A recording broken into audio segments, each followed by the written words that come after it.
ಸಂದರ್ಭದಲ್ಲಿ ಭಗವಂತನ ಸನ್ನಿಧಾನದಲ್ಲಿ ಭಾಗವತ ಒಂದು ಪ್ರವಚನದ ಕಾರ್ಯಕ್ರಮ ವಿದ್ವಾನ್ ಖರ್ಗ ಹರಿಪ್ರಸಾದ್ ಭಟ್ರ ಮೂಲಕ ನಡೀತಾ ಇದೆ. ಇಂದು 3ನೇ ದಿವಸ.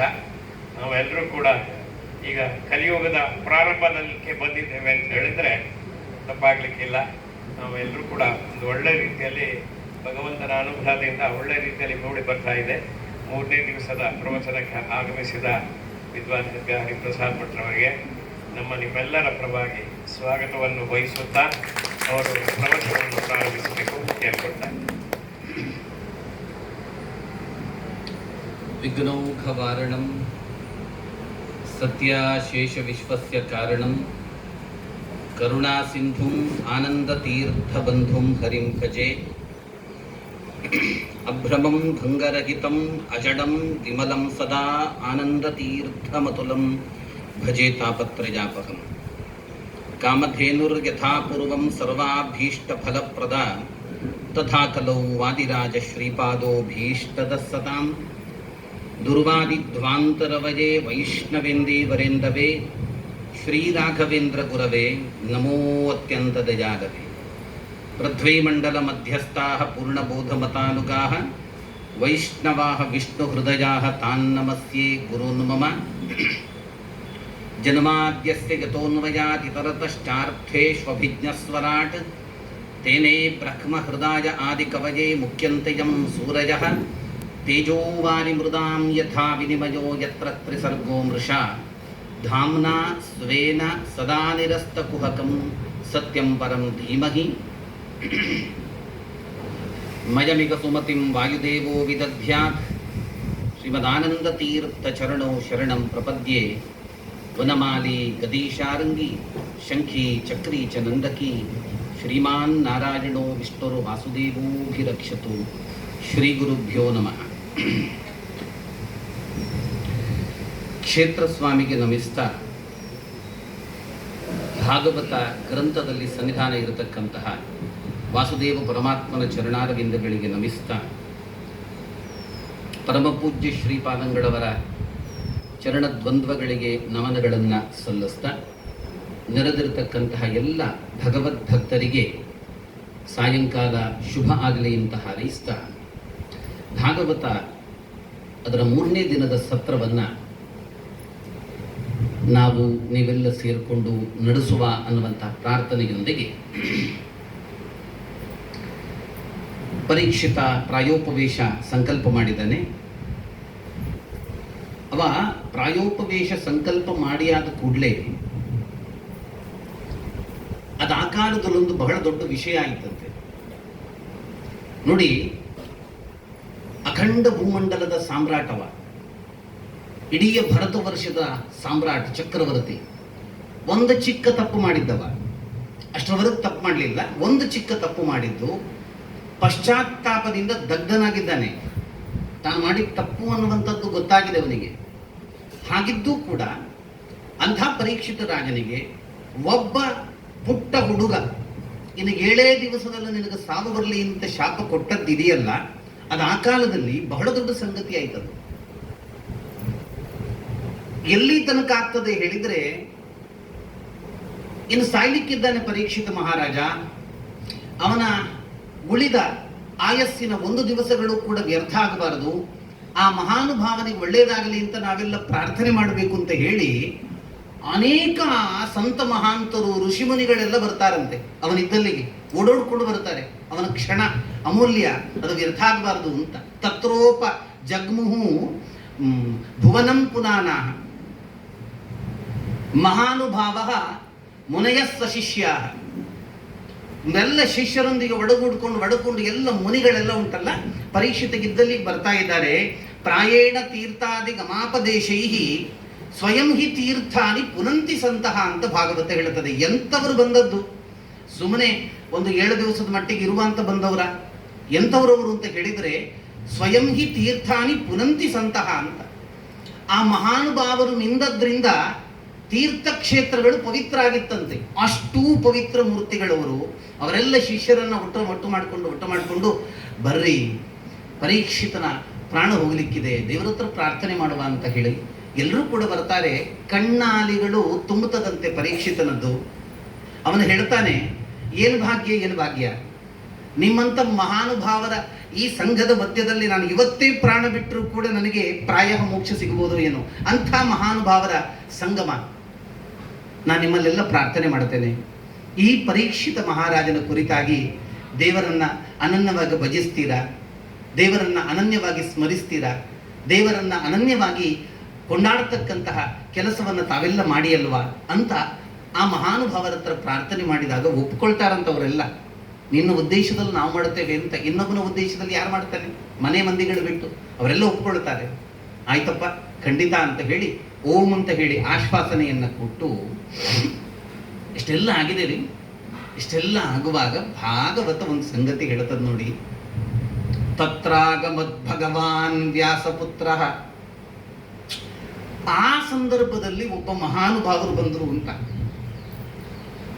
ತತ್ರಾಗಮತ್ ಭಗವಾನ್ ವ್ಯಾಸಪುತ್ರ, ಮಹಾನುಭಾವರು. ಯಾರವರು? ವ್ಯಾಸಪುತ್ರರು ಅಂತ. ಅವರ ಹೆಸರು ಹೇಳಲಿಲ್ಲ. 4 ಲೈನ್ ಇದೆ ಶ್ಲೋಕದಲ್ಲಿ, ಒಲ್ಲೂ ಅವರ ಹೆಸರೇ ಹೇಳಲಿಲ್ಲ, ಎಲ್ಲ ವಿಶೇಷಣ ಕೊಟ್ಟದ್ದು. ಆಗ ಒಬ್ಬ ಮಹಾನುಭಾವ ಬಂದ್ರು, ಅವರು ವ್ಯಾಸರ ಮಗನಾಗಿದ್ರು ಅಂತ. ವ್ಯಾಸರ ಮಗನಾಗ್ಲಿಕ್ಕೂ ಕೂಡ ಒಂದು ಕಾರಣ, ರುದ್ರದೇವ ತಪಸ್ ಮಾಡ್ತಾನಂತೆ ಭಗವಂತನ ಹತ್ರ, ಭಗವಂತ ನಿನ್ನ ಮಗನಾಗ್ಬೇಕು, ನನಗೊಂದು ಅವಕಾಶ ಕೊಡು ಅಂತ. ಇದಕ್ಕೊಂದು ಒಳ್ಳೆ ವೇದಿಕೆ ಅಂತ ಹೇಳಿ ಈ ರೀತಿಯಾಗಿ ವೇದವ್ಯಾಸರ ಮಗನಾಗತಕ್ಕಂತಹ ಭಾಗ್ಯವನ್ನ ಆ ಮಹಾನುಭಾವನಿಗೆ ಕೊಟ್ರಲ್ಲ. ಆ ಮಹಾನುಭಾವ ಯಾರು ಗೊತ್ತಾ? ಶುಕಾಚಾರ್ಯರು ಅಂತ. ತತ್ರಾಗಮದ್ ಭಗವಾನ್ ವ್ಯಾಸಪುತ್ರ. ಎಂಥವರಾಗಿದ್ರು? ಅವರ ಕುರಿತಾಗಿ ಹೇಳ್ತಾರೆ ನೋಡಿ, ಏನು ಅಂತ ಹೇಳಿದ್ರೆ, ಯದೃಚ್ಛಯಾಗಾಮಟಮಾನ ಅನಪೇಕ್ಷ ಅಂತ. ಶುಕಾಚಾರ್ಯರು ಇಡೀ ಭಾಗವತವನ್ನ ಪರೀಕ್ಷಿತ ಸಾಯುವವರೆಗೆ ಹೇಳಿದ ಮಹಾನುಭಾವರು ಶುಕಾಚಾರ್ಯರು. ಶುಕಾಚಾರ್ಯರು ಎಂಥವರಾಗಿದ್ರು ಅಂತ ಹೇಳಿದ್ರೆ, ಯದೃಚ್ಛಯಾಗಾಮಟಮಾನ, ಖುಷಿ ಬಂದ ಹಾಗೆ ತಿರುಗ್ತಕ್ಕಂಥವರಾಗಿದ್ರಂತೆ. ನಮಗ್ ಕಾಣ್ತದೆ ಇದು ಯಾರೋ ಸ್ವಲ್ಪ ಕಮ್ಮಿ ಅಂತ ಕಾಣ್ತದೆ ಹಂಗೆಲ್ಲ ಇದ್ರೆ, ಆದರೆ ಭಾಗವತ ಅವರದ್ದು ಮಹಾಗುಣ ಅಂತ ಹೇಳ್ತದ್ರಿ. ಯಾಕೆ ಗೊತ್ತಾ? ನಾವೆಲ್ಲ ತಿರುಗ್ತೇವೆ. ನಾವು ಯಾಕೆ ತಿರುಗ್ತೇವೆ ಹೇಳಿದ್ರೆ, ನಮಗೊಂದು ಗುರಿ ಇದೆ, ಅದಕ್ಕೋಸ್ಕರ ತಿರುಗ್ತೇವೆ. ಗುರಿಯೇ ಇಲ್ಲದಿದ್ದ ವ್ಯಕ್ತಿಗೆ ತಿರುಗಾಟ ಏನು? ಯೋಚನೆ ಮಾಡಿ. ಗುರಿಯೇ ಇಲ್ಲ ಆ ಮನುಷ್ಯನಿಗೆ, ಮೋಕ್ಷ ಅನ್ನುವಂಥದ್ದು ಕಟ್ಟಿಟ್ಟ ಬುತ್ತಿ. ಅವನು ಯಾಕೆ ಒಂದು ಉದ್ದೇಶ ಇಟ್ಕೊಂಡು ತಿರುಗ್ತಾನೆ? ಹಂಗಿದ್ರವರು ಯದೃಚ್ಛಯಾಗಾಮಟಮಾನ ಅನಪೇಕ್ಷ್ಯ. ಇದನ್ನ ಶುಕಾಚಾರ್ಯರು ಮತ್ತೆ ಪರೀಕ್ಷಿತನಿಗೆ ಸಾಧಿಸ್ತಾರೆ. ಅವರು ಏನನ್ನ ಹೊತ್ತುಕೊಂಡವರ ಮೂರ್ತಿಯಲ್ಲಿ ಒಂದು ರೀತಿಯ ಉಪದೇಶವನ್ನ ಕೊಡ್ತಾ ಇದ್ರು, ಅದನ್ನೇ ಮತ್ತೆ ಶುಕಾಚಾರ್ಯರು ಪರೀಕ್ಷಿತನಿಗೆ ಹೇಳಿದ್ದು. ಹೆಂಗಿದ್ರು ಶುಕಾಚಾರ್ಯರು? ಅನಪೇಕ್ಷ, ಯಾವ ವಸ್ತುವಿನ ಅಪೇಕ್ಷೆಯೂ ಕೂಡ ಇರಲಿಲ್ಲ ಅಂತೆ. ಒಬ್ಬನಿಗಿರ್ಲಿಕ್ಕಾಗ್ತದ? ಯೋಚನೆ ಮಾಡಿ. ಯಾವ ವಸ್ತುವಿನ ಅಪೇಕ್ಷೆಯೂ ಇರಲಿಲ್ಲ. ಯಾಕೆ ಗೊತ್ತಾ?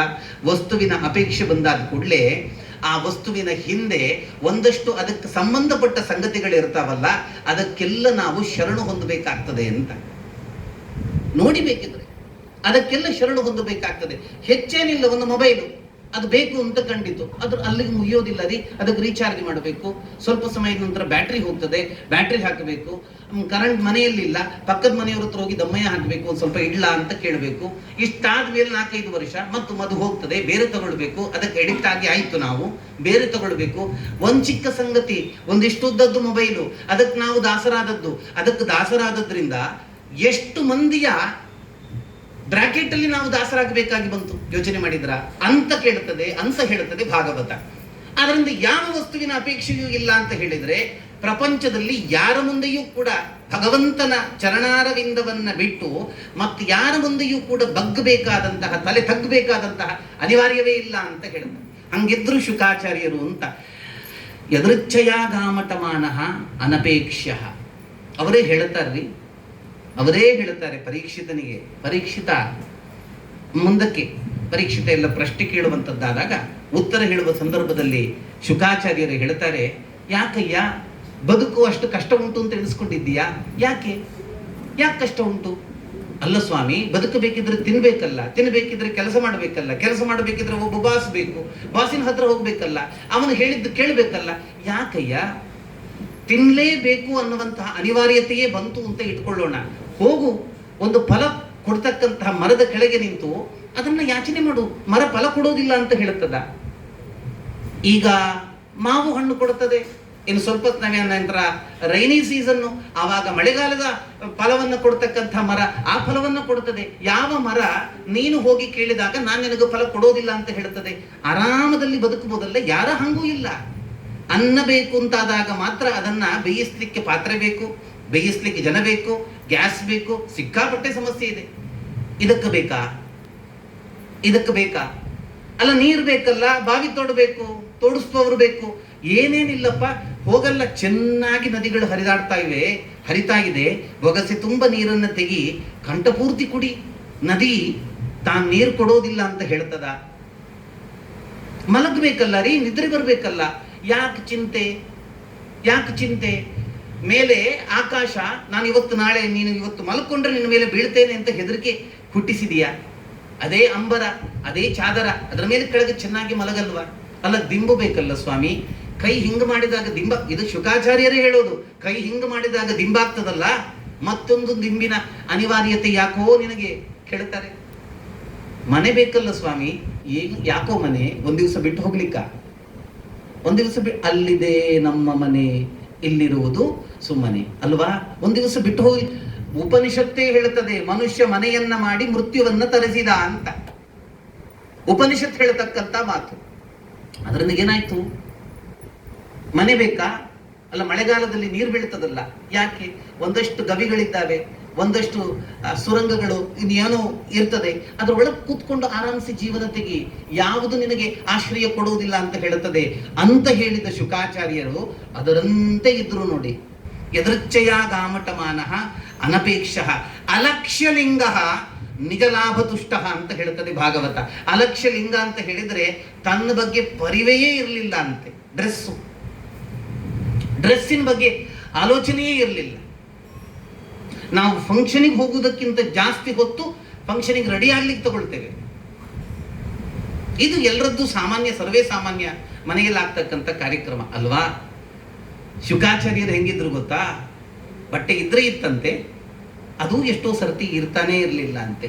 ಯಾಕೆ ಹೇಳಿದರೆ ಈ ಲಿಂಗದಲ್ಲಿ, ಈ ಶರೀರದಲ್ಲಿ ಲಕ್ಷ್ಯವೇ ಇರಲಿಲ್ಲ. ಅವರಿಗೆ ಗೊತ್ತುಂಟು ಒಂದು ದಿವಸ ಬೀಳುವಂಥದ್ದಿದು.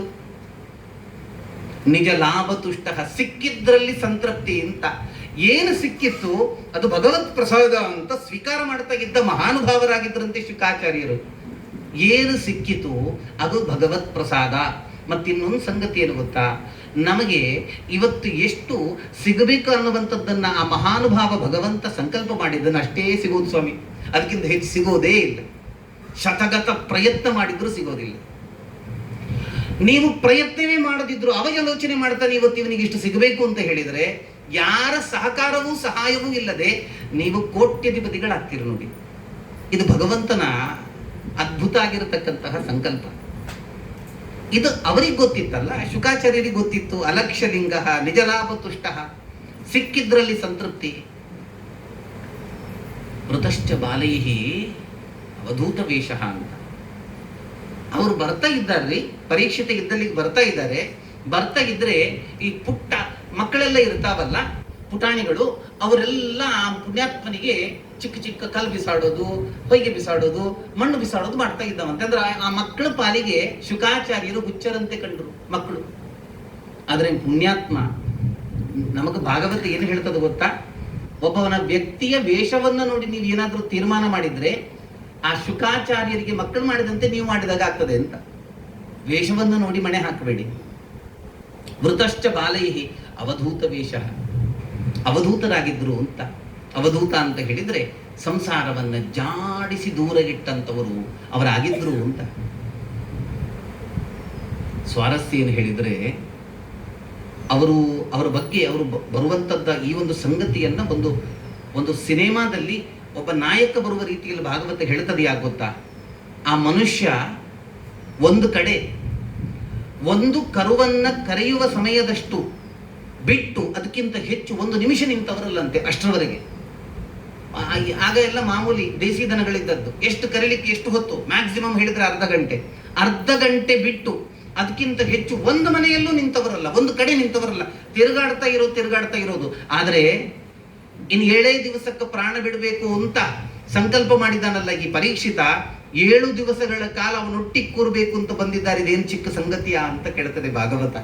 ಚಿಕ್ಕ ಸಂಗತಿಯ ಅಂಥ ಶುಕಾಚಾರ್ಯರಾಗಿದ್ರು ರೀ. ಅವರ ಬಗ್ಗೆ ಭಾಗವತದಲ್ಲಿ ಒಂದು ಪ್ರಕ್ಷಿಪ್ತ ಶ್ಲೋಕ ಅಂತ ಒಂದು ಬರ್ತದೆ. ಏನಾಗಿದೆ ಗೊತ್ತಾ, ಈ ಎದುರುಗಡೆ ಶುಕಾಚಾರ್ಯರು ಹೋಗ್ತಾ ಇದ್ದಾರಂತೆ, ಸ್ವಲ್ಪ ಹಿಂದೆ ವೇದವ್ಯಾಸರು ಹೋಗ್ತಾ ಇದ್ದಾರಂತೆ. ಶುಕಾಚಾರ್ಯರು ಅಪ್ಪ, ಅದು ಶುಕ ಅಂತ ಅವರಿಗೆ ಹೆಸರು ಬರಲಿಕ್ಕೆ ಕಾರಣವೇ ವೇದವ್ಯಾಸರು. ಅಂದ್ರೆ ಏನಾಗಿದೆ, ಒಂದು ಯಜ್ಞಕ್ಕೆ ಅರಣಿ ಮಥನ ಮಾಡ್ತಾ ಇದ್ರು ವೇದವ್ಯಾಸರು. ಆಗ ಒಬ್ಬ ಅಪ್ಸರಾ ಸ್ತ್ರೀ ಒಂದು ಮರದಲ್ಲಿ ಕೂತ್ಕೊಂಡು ಒಂದು ಗಿಣಿಯ ರೂಪದಲ್ಲಿ, ಶುಕದ ರೂಪದಲ್ಲಿ ವೇದವ್ಯಾಸರನ್ನ ನೋಡ್ತಾ ಇದ್ಲಂತೆ. ಹಂಗೆ ಅವಳಿದ್ದದ್ದನ್ನು ನೋಡಿ, ಅವಳನ್ನ ನೋಡ್ತಾ ನೋಡ್ತಾ ಅರಣಿ ಮಥನ ಮಾಡ್ತಾ ಮಾಡ್ತಾ ಈ ಅರಣಿಯಿಂದ ಒಂದು ಮಗುವನ್ನೇ ವೇದವ್ಯಾಸರು ತೆಗೆದು ಬಿಟ್ರಂತೆ. ನನ್ನನ್ನು ನೋಡಿ ನೀವು ಅರಣಿ ಮಥನ ಮಾಡಿ ಬಂದ ಮಗು ಇದಾದದ್ರಿಂದ, ಯಾರ ಮಗು? ಆಕೆ ಹೇಳ್ತಾಳೆ ನನ್ನ ಮಗು. ಸರಿ, ನಿಂದು ಮಗು ಇಡ್ಕೋ. ಅದು ಈ ಮಗುವಿಗೆ ಒಂದು ಹೆಸರು ಬೇಕಲ್ಲ, ಏನು ಹೆಸರು? ಯಾವ ರೂಪದಲ್ಲಿ ಬಂದು ನೀನು ಕೂತದ್ದು? ಶುಕ ರೂಪದಿಂದ ಬಂದು ಕೂತದ್ದು. ಹಾಗಿದ್ರೆ ನಿನ್ನ ಮಗ ಇನ್ನು ಮುಂದಕ್ಕೆ ಶುಕ ಅಂತ ಹೆಸರಿಟ್ಟರಂತೆ ವೇದವ್ಯಾಸರು. ಅದ ವೇದವ್ಯಾಸರು ಹಿಂದಿಂದ ಹೋಗ್ತಾ ಇದ್ದಾರೆ, ಮುಂದೆ 20 ಹೆಜ್ಜೆ ಮುಂದೆ ಶುಕಾಚಾರ್ಯರು ಹೋಗ್ತಾ ಇದ್ದಾರೆ. ಇದು ಏನು ಗೊತ್ತಾ ಈ ಶ್ಲೋಕ? ಶುಕಾಚಾರ್ಯರು ಎಷ್ಟು ವೈರಾಗ್ಯ ಮೂರ್ತಿ ಅನ್ನುವಂಥದ್ದನ್ನ ತಿಳಿಸ್ಲಿಕ್ಕಿರುವಂಥದ್ದು. ಹೋಗ್ತಾ ಇರುವಾಗ ಮಧ್ಯದಲ್ಲಿ ಏನಾಗಿದೆ ಹೇಳಿದ್ರೆ, ಒಂದು ಸರೋವರ, ಒಂದು ಲೇಕ್, ಒಂದು ಸರೋವರ. ಅದರಲ್ಲಿ ಈ ಅಪ್ಸರ ಸ್ತ್ರೀಯರೆಲ್ಲ ಸ್ನಾನ ಮಾಡ್ತಾ ಇದ್ದಾರಂತೆ. ಪ್ರಾಯ ಬಟ್ಟೆ ಎಲ್ಲ ಬಿಚ್ಚಿಟ್ಟುಕೊಂಡು ಸ್ನಾನ ಮಾಡ್ತಾ ಇದ್ದಾರೆ. ಹಿಂಗ್ ಸ್ನಾನ ಮಾಡ್ತಾ ಇರುವಾಗ ಈ ಶುಕಾಚಾರ್ಯರು ಬರ್ತಾರೆ, ಸರೋವರದ ಎದುರಲ್ಲಿ ಪಾಸ್ ಆಗ್ತಾರೆ, ಹಿಂಗ್ ಹೋಗ್ತಾ ಇದ್ದಾರೆ. ಇವರು ಆರಾಮ್ಸೆ ಆ ಸರೋವರದಲ್ಲಿ ಆಡ್ತಾ ಇದ್ದರು ನೀರಲ್ಲಿ. ಶುಕಾಚಾರ್ಯ ನೋಡ್ಲೂ ಇಲ್ಲ, ಶುಕಾಚಾರ್ಯರ ಕಡೆ ಗಮನವೂ ಇಲ್ಲ. ಅವರು ಗಂಡಸು, ಅದರಿಂದ ತಾವು ಹಿಂಗ ಆಡಬಹುದಾ, ಜಲಕ್ರೀಡೆ ಆಡಬಹುದಾ? ಏನಿಲ್ಲ, ಆಡ್ತಾ ಇದ್ದಾರಂತೆ. ಆಯ್ತಾ, ಅವರು ಹೋದ್ರು. ಅವರು ಹೋಗಿ ಸ್ವಲ್ಪ ಹೊತ್ತಾದ್ಮೇಲೆ ಒಂದು 20 ಹೆಜ್ಜೆ ದೂರ ವೇದವ್ಯಾಸರಿದ್ದಾರೆ. ವೇದವ್ಯಾಸರು ಬರ್ತಾ ಇದ್ದಾರಂತೆ. ವೇದವ್ಯಾಸರು ಕೊಳದ ಹತ್ರ ಬಂದಾದ ಕೂಡಲೇ ಈ ಹೆಂಗಸರೆಲ್ಲ ಗಡಿಬಿಡಿಯಲ್ಲಿ, ಅಯ್ಯೋ ಒಬ್ಬ ಗಂಡಸರು ಬಂದ್ರು ಅಂತ ಹೇಳಿ ಬಟ್ಟೆಯನ್ನೆಲ್ಲ ಸರಿ ಮಾಡ್ಕೊಂಡು ಮೇಲಕ್ಕೆ ಬರುವಂಥದ್ದು ಕೆಲಸ ಮಾಡ್ತಾರೆ. ಇದು ವೇದವ್ಯಾಸರಿಗೆ ಆಶ್ಚರ್ಯ ಆಗ್ತದೆ. ಲೋಕದ ರೀತಿಯಲ್ಲಿ ನಾನಪ್ಪ, ಅವ ಮಗ, ಅಂದ್ರೆ ನಾನು ಸ್ವಲ್ಪ ಪ್ರಾಯ ಆದವ, ಅವ ಇನ್ನೂ ಎಳಸು ಯುವಕ. ಹಿಂಗಿದ್ದಾಗ ಅವ ಹೋಗುವಾಗ ಬಟ್ಟೆ ಸರಿ ಮಾಡ್ಕೊಳ್ಬೇಕಿತ್ತು ಈ ಹೆಣ್ಮಕ್ಳು. ನಾನು ಮುದುಕ ಬಂದಾಗ ಯಾಕೆ ಬಟ್ಟೆ ಸರಿ ಮಾಡ್ತಾವೆ ಇವು? ಇದ್ಯಾಕೆ ಹಿಂಗಾಯ್ತು ಅಂತ ಕೇಳಿ ಆ ಹೆಣ್ಮಕ್ಳ ಹತ್ರವೇ ಕೇಳ್ತಾರಂತೆ. ವೇದವ್ಯಾಸರು ಹೆಣ್ಮಕ್ಳ ಹತ್ರ ಕೇಳ್ತಾರೆ, ಅಪ್ಸರಾ ಸ್ತ್ರೀಯರ ಹತ್ರ ಕೇಳ್ತಾರೆ, ಇದೇನಿದು? 16 ವರ್ಷದ ಹುಡುಗ ನನ್ನ ಮಗ ಬರ್ತಾ ಇರುವಾಗ ನೀವೇನೂ ಪರಿವೇ ಇಲ್ಲದಂತೆ ಜಲ ಕ್ರೀಡೆ ಆಡ್ತಾ ಇದ್ದೀರಲ್ಲ, ನಾನು ಬಂದಾಗ ನಾಚಿಕೆ ಒಮ್ಮೆಲೆ ಬಂತು ನಿಮಗೆ, ಅದೇನದು ಹಾಗೆ? ಅದಕ್ಕೆ ಹೆಣ್ಮಕ್ಳು ಹೇಳುತ್ತಾರಂತೆ, ಸ್ವಾಮಿ, ಇದು ಗಂಡು ಇದು ಹೆಣ್ಣು ಅನ್ನತಕ್ಕಂತಹ ಈ ಭೇದ ನಿಮಗಿದೆ, ಆದ್ರೆ ನಿಮ್ಮ ಮಗನಿಗಿಲ್ಲ ಅಂತ. ಅಂದ್ರೆ ಗಂಡು ಮತ್ತೆ ಹೆಣ್ಣು ಅನ್ನುವಂತಹ ಪ್ರಭೇದವನ್ನು ಕೂಡ ಲಕ್ಷ್ಯಕ್ಕೆ ತರದೆ ಆ ರೀತಿಯಲ್ಲಿ ಬದುಕಿದಂತಹ ಅವರ ವೈರಾಗ್ಯ ಅಷ್ಟು ಫೇಮಸ್ಸು ಅಂತ. ಆದ್ರಿಂದಲೇ ಬೇರೆ ಎಲ್ಲಾ 17 ಪುರಾಣವನ್ನ ವೇದವ್ಯಾಸರು ಸೂತರಿಗೆ, ರೋಮಹರ್ಷಣರಿಗೆ ಉಪದೇಶ ಕೊಟ್ರೆ, 18ನೆಯ ವೈರಾಗ್ಯ ಪ್ರದಾಯಕ ಪುರಾಣ ಭಾಗವತವನ್ನು ಕೊಟ್ಟದ್ದು ಯಾರಿಗೆ ಹೇಳಿದ್ರೆ ಶುಕಾಚಾರ್ಯರಿಗೆ ಅಂತ. ಶುಕಾಚಾರ್ಯರು ಬಂದ್ರಲ್ಲ, ಬಂದಾಗ ಅಲ್ಲಿದ್ದ ಅನೇಕ ಮಹರ್ಷಿಗಳಿಗೆ, ರಾಜರ್ಷಿಗಳಿಗೆ, ದೇವರ್ಷಿಗಳಿಗೆಲ್ಲ ಇವರು ಶುಕಾಚಾರ್ಯರು ಅಂತ ಗೊತ್ತೂ ಇರಲಿಲ್ಲ ಅಂತೆ. ಹೆಂಗ್ ಗೊತ್ತಾಗ್ತದೆ? ಅವ್ರಿಗೆ ಆದದ್ದು 16 ವರ್ಷ ಮಾತ್ರ. ನಾವೆಲ್ಲ ಎಣಿಸ್ತೇವೆ ಹಿಂಗೆಲ್ಲ ಅವರು ಬದುಕಿದ ರೀತಿ ರಿವಾಜುಗಳನ್ನೆಲ್ಲ ನೋಡಿದಾಗ ಪ್ರಾಯಾತ್ನ ಜನ, 8 ವರ್ಷ ಆತ್ನ ಜನ ಅಂತ ಎಣಿಸ್ತೇವೆ. 80 ಇಲ್ಲ, 70 ಅಲ್ಲ, 60 ಅಲ್ಲ, 16 ವರ್ಷದ ಯುವಕ ಶುಕಾಚಾರ್ಯರು. 16 ವರ್ಷದ ಯುವಕ ಶುಕಾಚಾರ್ಯರು ಅಲ್ಲಿಗೆ ಬಂದಾಗ ಅಲ್ಲಿದ್ದ ಅನೇಕ ಮಂದಿಗೆ ಇವರೇ ಶುಕಾಚಾರ್ಯರು ಅಂತ ಗೊತ್ತಿರಲಿಲ್ಲ. ಆದ್ರೆ ಅವರ ಆ ಮುಖದ ತೇಜಸ್ಸನ್ನ ಕಂಡ ಆ ಇಡೀ ಸಭಾಂಗಣ ಥಟ್ಟನೆ ಎದ್ದು ನಿಲ್ತದೆ, ಇದು ಸಾಮಾನ್ಯ ವ್ಯಕ್ತಿ ಅಲ್ಲ ಅಂತ. ಮತ್ತೆ ಗೊತ್ತಾಗ್ತದೆ ಬಂದದ್ದು ಶುಕಾಚಾರ್ಯರು ಅಂತ. ಮುಖದ ತೇಜಸ್ಸೇ ಅಂತದ್ದು, ಕಣ್ಣು ಮಾತನಾಡ್ತದೆ ನೋಡಿ. ಎಷ್ಟೋ ಮಂದಿಯ ಕಣ್ಣು ಮಾತನಾಡುತ್ತದೆ, ಆ ಜ್ಞಾನ ಕಣ್ಣು ತೋರಿಸ್ತದೆ. ಆ ರೀತಿಯಲ್ಲಿದ್ರಂತೆ ಶುಕಾಚಾರ್ಯರು. ಬಂದ್ರಲ್ಲ, ಬಂದಾದ ಕೂಡಲೇ ರಾಜನ ಖುಷಿಗೆ ಪಾರವೇ ಇರಲಿಲ್ಲ ಅಂತೆ, ಅಷ್ಟು ಖುಷಿ ಆಗ್ತದೆ. ಅಹೋ ಅದ್ಯ ವಯಂ ಬ್ರಹ್ಮನ್ ಸತ್ಸೇವ್ಯಾಹ ಕ್ಷತ್ರ ಬಂಧವಃ ಪ್ರಾಯೇಣ ಕೃಪಯಾ ಅತಿಥಿ ರೂಪೇಣ ಭವದ್ಭಿಹಿ ತೀರ್ಥಕಾ ಕೃತಾಹ ಅಂತ ಪ್ರಾರ್ಥನೆ ಮಾಡ್ತಾನವ. ಏನು ಧನ್ಯ ಸ್ವಾಮಿ ನನ್ನ ಜೀವನ, ಏನು ಧನ್ಯ ಜೀವನ. ನೀವು ಬಂದಿದ್ದೀರಿ, ಶುಕಾಚಾರ್ಯರು ಬಂದಿದ್ದೀರಿ, ನೀವು ಬರುವಂಥದ್ದಿದೆಯಾ?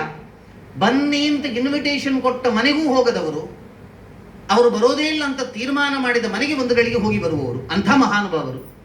ನೀವು ನನ್ನ ಸಾವಿನ ಹೊತ್ತಲ್ಲಿ ನನ್ನೊಡನೆ ಇರಬೇಕು ಅಂತ ನೀವು ಬಂದಿದ್ದೀರಿ ಹೇಳಿದರೆ ಇದು ನನ್ನ ಜೀವನದ ಭಾಗ್ಯ ಅಂತ ನಾನು ಭಾವಿಸ್ತೇನೆ ಅಂತ ಕೇಳಿ ಶುಕಾಚಾರ್ಯರ ಹತ್ರ ಪ್ರಶ್ನೆ ಕೇಳ್ತಾನೆ ಪರೀಕ್ಷಿತ. ಯತ್ ಶ್ರೋತವ್ಯಂ ಅಥೋ ಜಪ್ಯಂ ಯತ್ ಕರ್ತವ್ಯಂ ನೃಭಿಃ ಸದಾ ಸ್ಮರಣೀಯಂ ಭಜನೀಯಂ ವಾ ಯದ್ವಾ ಬ್ರೂಹಿ ವಿಪರ್ಯಯಂ. ಇದು ಶ್ಲೋಕ ಕೇಳಿದ್ ನೋಡಿ ಪರೀಕ್ಷಿತ ಶುಕಾಚಾರ್ಯರ ಹತ್ರ. ಸ್ವಾಮಿ, ಮನುಷ್ಯ ಸಾಯ್ಲಿಕ್ಕೆ ಹೊರಟಾಗ ಏನ್ ಕೇಳಬೇಕು? ಯತ್ ಶ್ರೋತವ್ಯಂ, ಮತ್ತೆ ಏನ್ ಜಪ ಮಾಡಬೇಕು, ಯಾವ ಕೆಲಸವನ್ನ ಮಾಡಬೇಕವ ತದೇಕ ಚಿತ್ತದಿಂದ, ಯಾವುದನ್ನು ಮತ್ತೆ ಮತ್ತೆ ಸ್ಮರಣೆ ಮಾಡಬೇಕು, ಅಥವಾ ಸ್ವಾಮಿ ಹೇಳಿ ಯಾವುದನ್ನ ಮಾಡಬಾರದು, ಮನುಷ್ಯ ಸಾಯ್ಲಿಕ್ಕೆ ಹೊರಟವ ಯಾವುದನ್ನು ಮಾಡಬಾರದು. ಯದ್ವಾ ಬ್ರೂಹಿ ವಿಪರ್ಯಯಂ, ಯಾವುದನ್ನು ಮಾಡಬಾರದು ಹೇಳಿ ಅಲ್ವಾ. ನನ್ನನ್ನ ಅನುಗ್ರಹ ಮಾಡಿ ಅಂತ ಕೇಳಿದಾಗ ಅವನು ನಿಜವಾಗಿ ಶುಕಾಚಾರ್ಯರನ್ನ ಮಾತನಾಡಿಸ್ಲಿಕ್ಕೆ ಮಜಬೂರಿ ಮಾಡಿದ್ದು, ಅನಿವಾರ್ಯವಾಗಿ ಮಾತನಾಡಿಸುವಂತೆ ಮಾಡಿದ ಶ್ಲೋಕ ಯಾವುದು ಹೇಳಿದರೆ ಅದ ಪೃಚ್ಛಾಮಿ ಸಂಸಿದ್ಧಿಂ ಯೋಗಿನಾಂ ಪರಮಂ ಗುರುಂ ಪುರುಷಸ್ಯೇಹ ಯತ್ ಕಾರ್ಯಂ ಮ್ರಿಯಮಾಣಸ್ಯ ಸರ್ವಥಾ ಅಂತ ಕೇಳುತ್ತಾನೆ. ಇದು ಬಹಳ ದೊಡ್ಡ ಪ್ರಶ್ನೆ. ಇಡೀ ಭಾಗವತ ಮುಂದಕ್ಕೆ ಬರಲಿಕ್ಕೆ ಈ ಪ್ರಶ್ನೆ ಕಾರಣ. ಅಥ ಪೃಚ್ಛಾಮಿ ಸಂಸಿದ್ಧಿಂ ಯೋಗಿನಾಂ ಪರಮಂ ಗುರು, ಎಲ್ಲ ಸಿದ್ಧಿಯನ್ನ ಪಡೆದ ಪರಮಯೋಗಿ ಪರಮ ಕಾರುಣಿಕರಾದಂತಹ ನಿಮ್ಮಲ್ಲಿ ನಾನು ಕೇಳ್ತಾ ಇದ್ದೇನೆ ಸ್ವಾಮಿ, ಪುರುಷಸ್ಯ, ಪುರುಷ ಹೇಳಿದ್ರೆ ಗಂಡು ಮಕ್ಕಳು ಮಾತ್ರ ಅಂತಲ್ಲ, ಸರ್ವ ಜೀವರಿಗೂ ಕೂಡ ಈಗ ಇಲ್ಲಿ ಯತ್ಕಾರ್ಯಂ, ಯಾವ ಕೆಲಸ ಮಾಡಲಿಕ್ಕಿದೆ, ಎಂಥ ಪುರುಷ, ಮ್ರಿಯಮಾಣಸ್ಯ ಪುರುಷಸ್ಯ, ಸಾಯ್ಲಿಕ್ಕಿರತಕ್ಕಂತಹ ಮನುಷ್ಯ ಯಾವ ಕೆಲಸವನ್ನ ಮಾಡಬೇಕಾಗಿದೆ ಹೇಳಿ ಅಲ್ವಾ ಅಂತ ಕೇಳ್ತಾನೆ ನೋಡಿ. ಈ ಪ್ರಶ್ನೆಗೆ ಮತ್ತೆ ಕೊಟ್ಟದ್ದು ಉತ್ತರ ಶುಕಾಚಾರ್ಯರು ಅಂತ. ಸ್ವಾರಸ್ಯ ಏನು ಗೊತ್ತಾ? ನಾವು ಎಣಿಸ್ತೇವೆ ಏನು ಹೇಳಿದ್ರೆ ಇದು ಪ್ರಶ್ನೆ ಉತ್ತರ ಪರೀಕ್ಷಿತ ಮತ್ತೆ ಶುಕಾಚಾರ್ಯರ ಮಧ್ಯದಲ್ಲಿ ನಾವೊಂದು 7 ದಿವಸ ಕೇಳೋದು, ಆಯ್ತು ಒಳ್ಳೆ ಒಳ್ಳೆ ಹೇಳಿದ್ದಾರೆ ಶುಕಾಚಾರ್ಯರು ಅಂತ ಶಬಾಷ್ ಹೇಳೋದು ಅಷ್ಟಕ್ಕೆ ಮಾತ್ರ ಅಂತ ತಿಳ್ಕೊಂಡ್ರೆ ಪ್ರಶ್ನೆ ತಾತ್ಪರ್ಯ ಏನು ಅಂತ ನೋಡಿ. ಸಾಯ್ಲಿಕ್ಕೆ ಹೊರಟ ಮನುಷ್ಯ ಏನನ್ನು ಕೇಳಬೇಕು ಅಂತ. ನಾವಿಷ್ಟು ಮಂದಿ ಇದ್ದೇವಲ್ಲ, ಯಾರಿಗೆ ಪರ್ಮನೆಂಟ್ ಇರುವವರು? ಯಾರು ಪರ್ಮನೆಂಟ್ ಇರ್ತಾರೆ ಹೇಳಿ? ಹಾಗಿದ್ರೆ ಶುಕಾಚಾರ್ಯರ ಹತ್ರ ಪರೀಕ್ಷಿತ ಕೇಳಿದ ಪ್ರಶ್ನೆ ಪರೀಕ್ಷಿತನ ಪ್ರಶ್ನೆ ಅಲ್ಲ. ಶುಕಾಚಾರ್ಯರು ಪರೀಕ್ಷಿತನಿಗೆ ಕೊಟ್ಟ ಉತ್ತರ ಪರೀಕ್ಷಿತನಿಗೆ ಮಾತ್ರ ಅಲ್ಲ, ಶುಕಾಚಾರ್ಯರ ಹತ್ರ ಪರೀಕ್ಷಿತ ಕೇಳಿದ ಪ್ರಶ್ನೆ ನಿಮ್ಮೆಲ್ಲರ ಪ್ರಶ್ನೆ, ಅದಕ್ಕೆ ಕೊಟ್ಟ ಉತ್ತರ ನಿಮಗೆಲ್ಲರಿಗೂ ಕೂಡ ಸಂಬಂಧಪಟ್ಟ ಉತ್ತರ ಅಂತ. ಆದ್ರಿಂದಲೇ Bhagavata direct related to human being ಅಂತ. ಸೀದ ಮನುಷ್ಯ ಕೋಟಿಗೆ ತಾಗ್ತಕ್ಕಂತಹ ಸಂಬಂಧಪಟ್ಟಂತಹ ಒಂದು ಮಹಾಪುರಾಣ ಅದು ಭಾಗವತ ಪುರಾಣ ಅಂತ. ಒಂದು ಸ್ವಾರಸ್ಯ ಇದೆ, ಏನು ಗೊತ್ತಾ? ಪಾಂಡವರ ವಂಶವನ್ನ ಸರ್ವನಾಶ ಮಾಡಬೇಕು ಅಂತ ಬಯಸಿದವ ಅಶ್ವತ್ಥಾಮ. ನಾವು ನೋಡಿತ್ತು ಮುಂದೆ, ಅಶ್ವತ್ಥಾಮ ಯಾವುದೇ ಕಾರಣಕ್ಕೂ ಬಿಡುವುದಿಲ್ಲ ಅಂತ. ಅಶ್ವತ್ಥಾಮ ಯಾರು? ರುದ್ರನದೇ ಅಂಶ. ಅಶ್ವತ್ಥಾಮ ರುದ್ರದೇವರ ಅಂಶ. ಈಗ ಪರೀಕ್ಷಿತ ಸಾಯ್ಲಿಕ್ಕೆ ಹೊರಡ್ತಾ ಇದ್ದಾನೆ, ಅವನ ದೇಹಾಂತ ಆಗ್ಲಿಕ್ಕಿದೆ, ಅದಾದ ಮೇಲೂ ಕೂಡ ಅವ ಸರ್ವದಾ ಇರಬೇಕು, ಅವ ಅಮರನಾಗಬೇಕು ಅಂತ ಬಯಸಿ ಅದೇ ಅವನ ಹತ್ರ ಬಂದವರು ಶುಕಾಚಾರ್ಯರು. ಅವರು ಯಾರು ಗೊತ್ತಾ? ಅವರು ಕೂಡ ರುದ್ರಾವತಾರವೇ, ರುದ್ರಾಂಶವೇ. ಅಂದರೆ ಮೊದಲು ಮಾಡಿದ ತಪ್ಪಿಗೆ 2ನೇ ಬಾರಿ ಪ್ರಾಯಶ್ಚಿತ್ತವೋ ಎಂಬಂತೆ ಶುಕಾಚಾರ್ಯರು ಬಂದರು ಅಂತ. ನಿಮಗೆ ಡೌಟ್ ಬರ್ತದೆ, ಅಲ್ಲ ಅಲ್ಲಿ ಯಾಕೆ ಸಾಯಿಸ್ಲಿಕ್ಕೆ ಹೊರಟದ್ದು? ದೇವರದ್ದೇ ಅಂಶ ಅಲ್ವಾ, ರುದ್ರನ ಅಂಶ ಅಲ್ವಾ, ಅಲ್ಲಿ ಯಾಕ್ಲಿಕ್ಕೆ ಸಾಯಿಸ್ಲಿಕ್ಕೆ ಹೊರಟದ್ದು, ಮತ್ತೆ ಇಲ್ಲಿ ಯಾಕೆ ಬದುಕಿಸ್ಲಿಕ್ಕೆ ಹೊರಟದ್ದು? ಅಲ್ಲೇ ಬದುಕಿಸ್ಬೋದಿತ್ತಲ್ಲ, ಕತೆ ಶಾರ್ಟ್ ಆಗ್ತಾ ಇತ್ತಲ್ಲ, ಒಂದು 3 ದಿವಸದಲ್ಲಿ ಮುಗಿತಿತ್ತು ಭಾಗವತ ಅಂತ ನೀವು ಕೇಳ್ಬೋದು. ಹಂಗಲ್ಲ, ಅಲ್ಲಿ ಅಶ್ವತ್ಥಾಮ ಹಾಗೆ ಯಾಕೆ ಮಾಡಿದ ಗೊತ್ತಾ? ಅಶ್ವತ್ಥಾಮ ಯಾರ ಮಗ? ದ್ರೋಣಾಚಾರ್ಯರ ಮಗ. ದ್ರೋಣಾಚಾರ್ಯರು ಎಲ್ಲಿ ಕೆಲಸಕ್ಕಿದ್ದದ್ದು? ದುರ್ಯೋಧನನ ಪಕ್ಷದಲ್ಲಿ ಕೆಲಸಕ್ಕಿದ್ದದ್ದು. ದ್ರೋಣಾಚಾರ್ಯರು ಉಂಡ ಅನ್ನ ಯಾರದ್ದು? ದುರ್ಯೋಧನನದ್ದು. ಹಾಗಿದ್ರೆ ದ್ರೋಣಾಚಾರ್ಯರು ಮಗನಿಗೆ ಹಾಕಿದ ಅನ್ನ ಯಾರದ್ದು? ದುರ್ಯೋಧನನದ್ದು. ದುರ್ಯೋಧನನ ಬುದ್ಧಿ ಎಂತದ್ದು?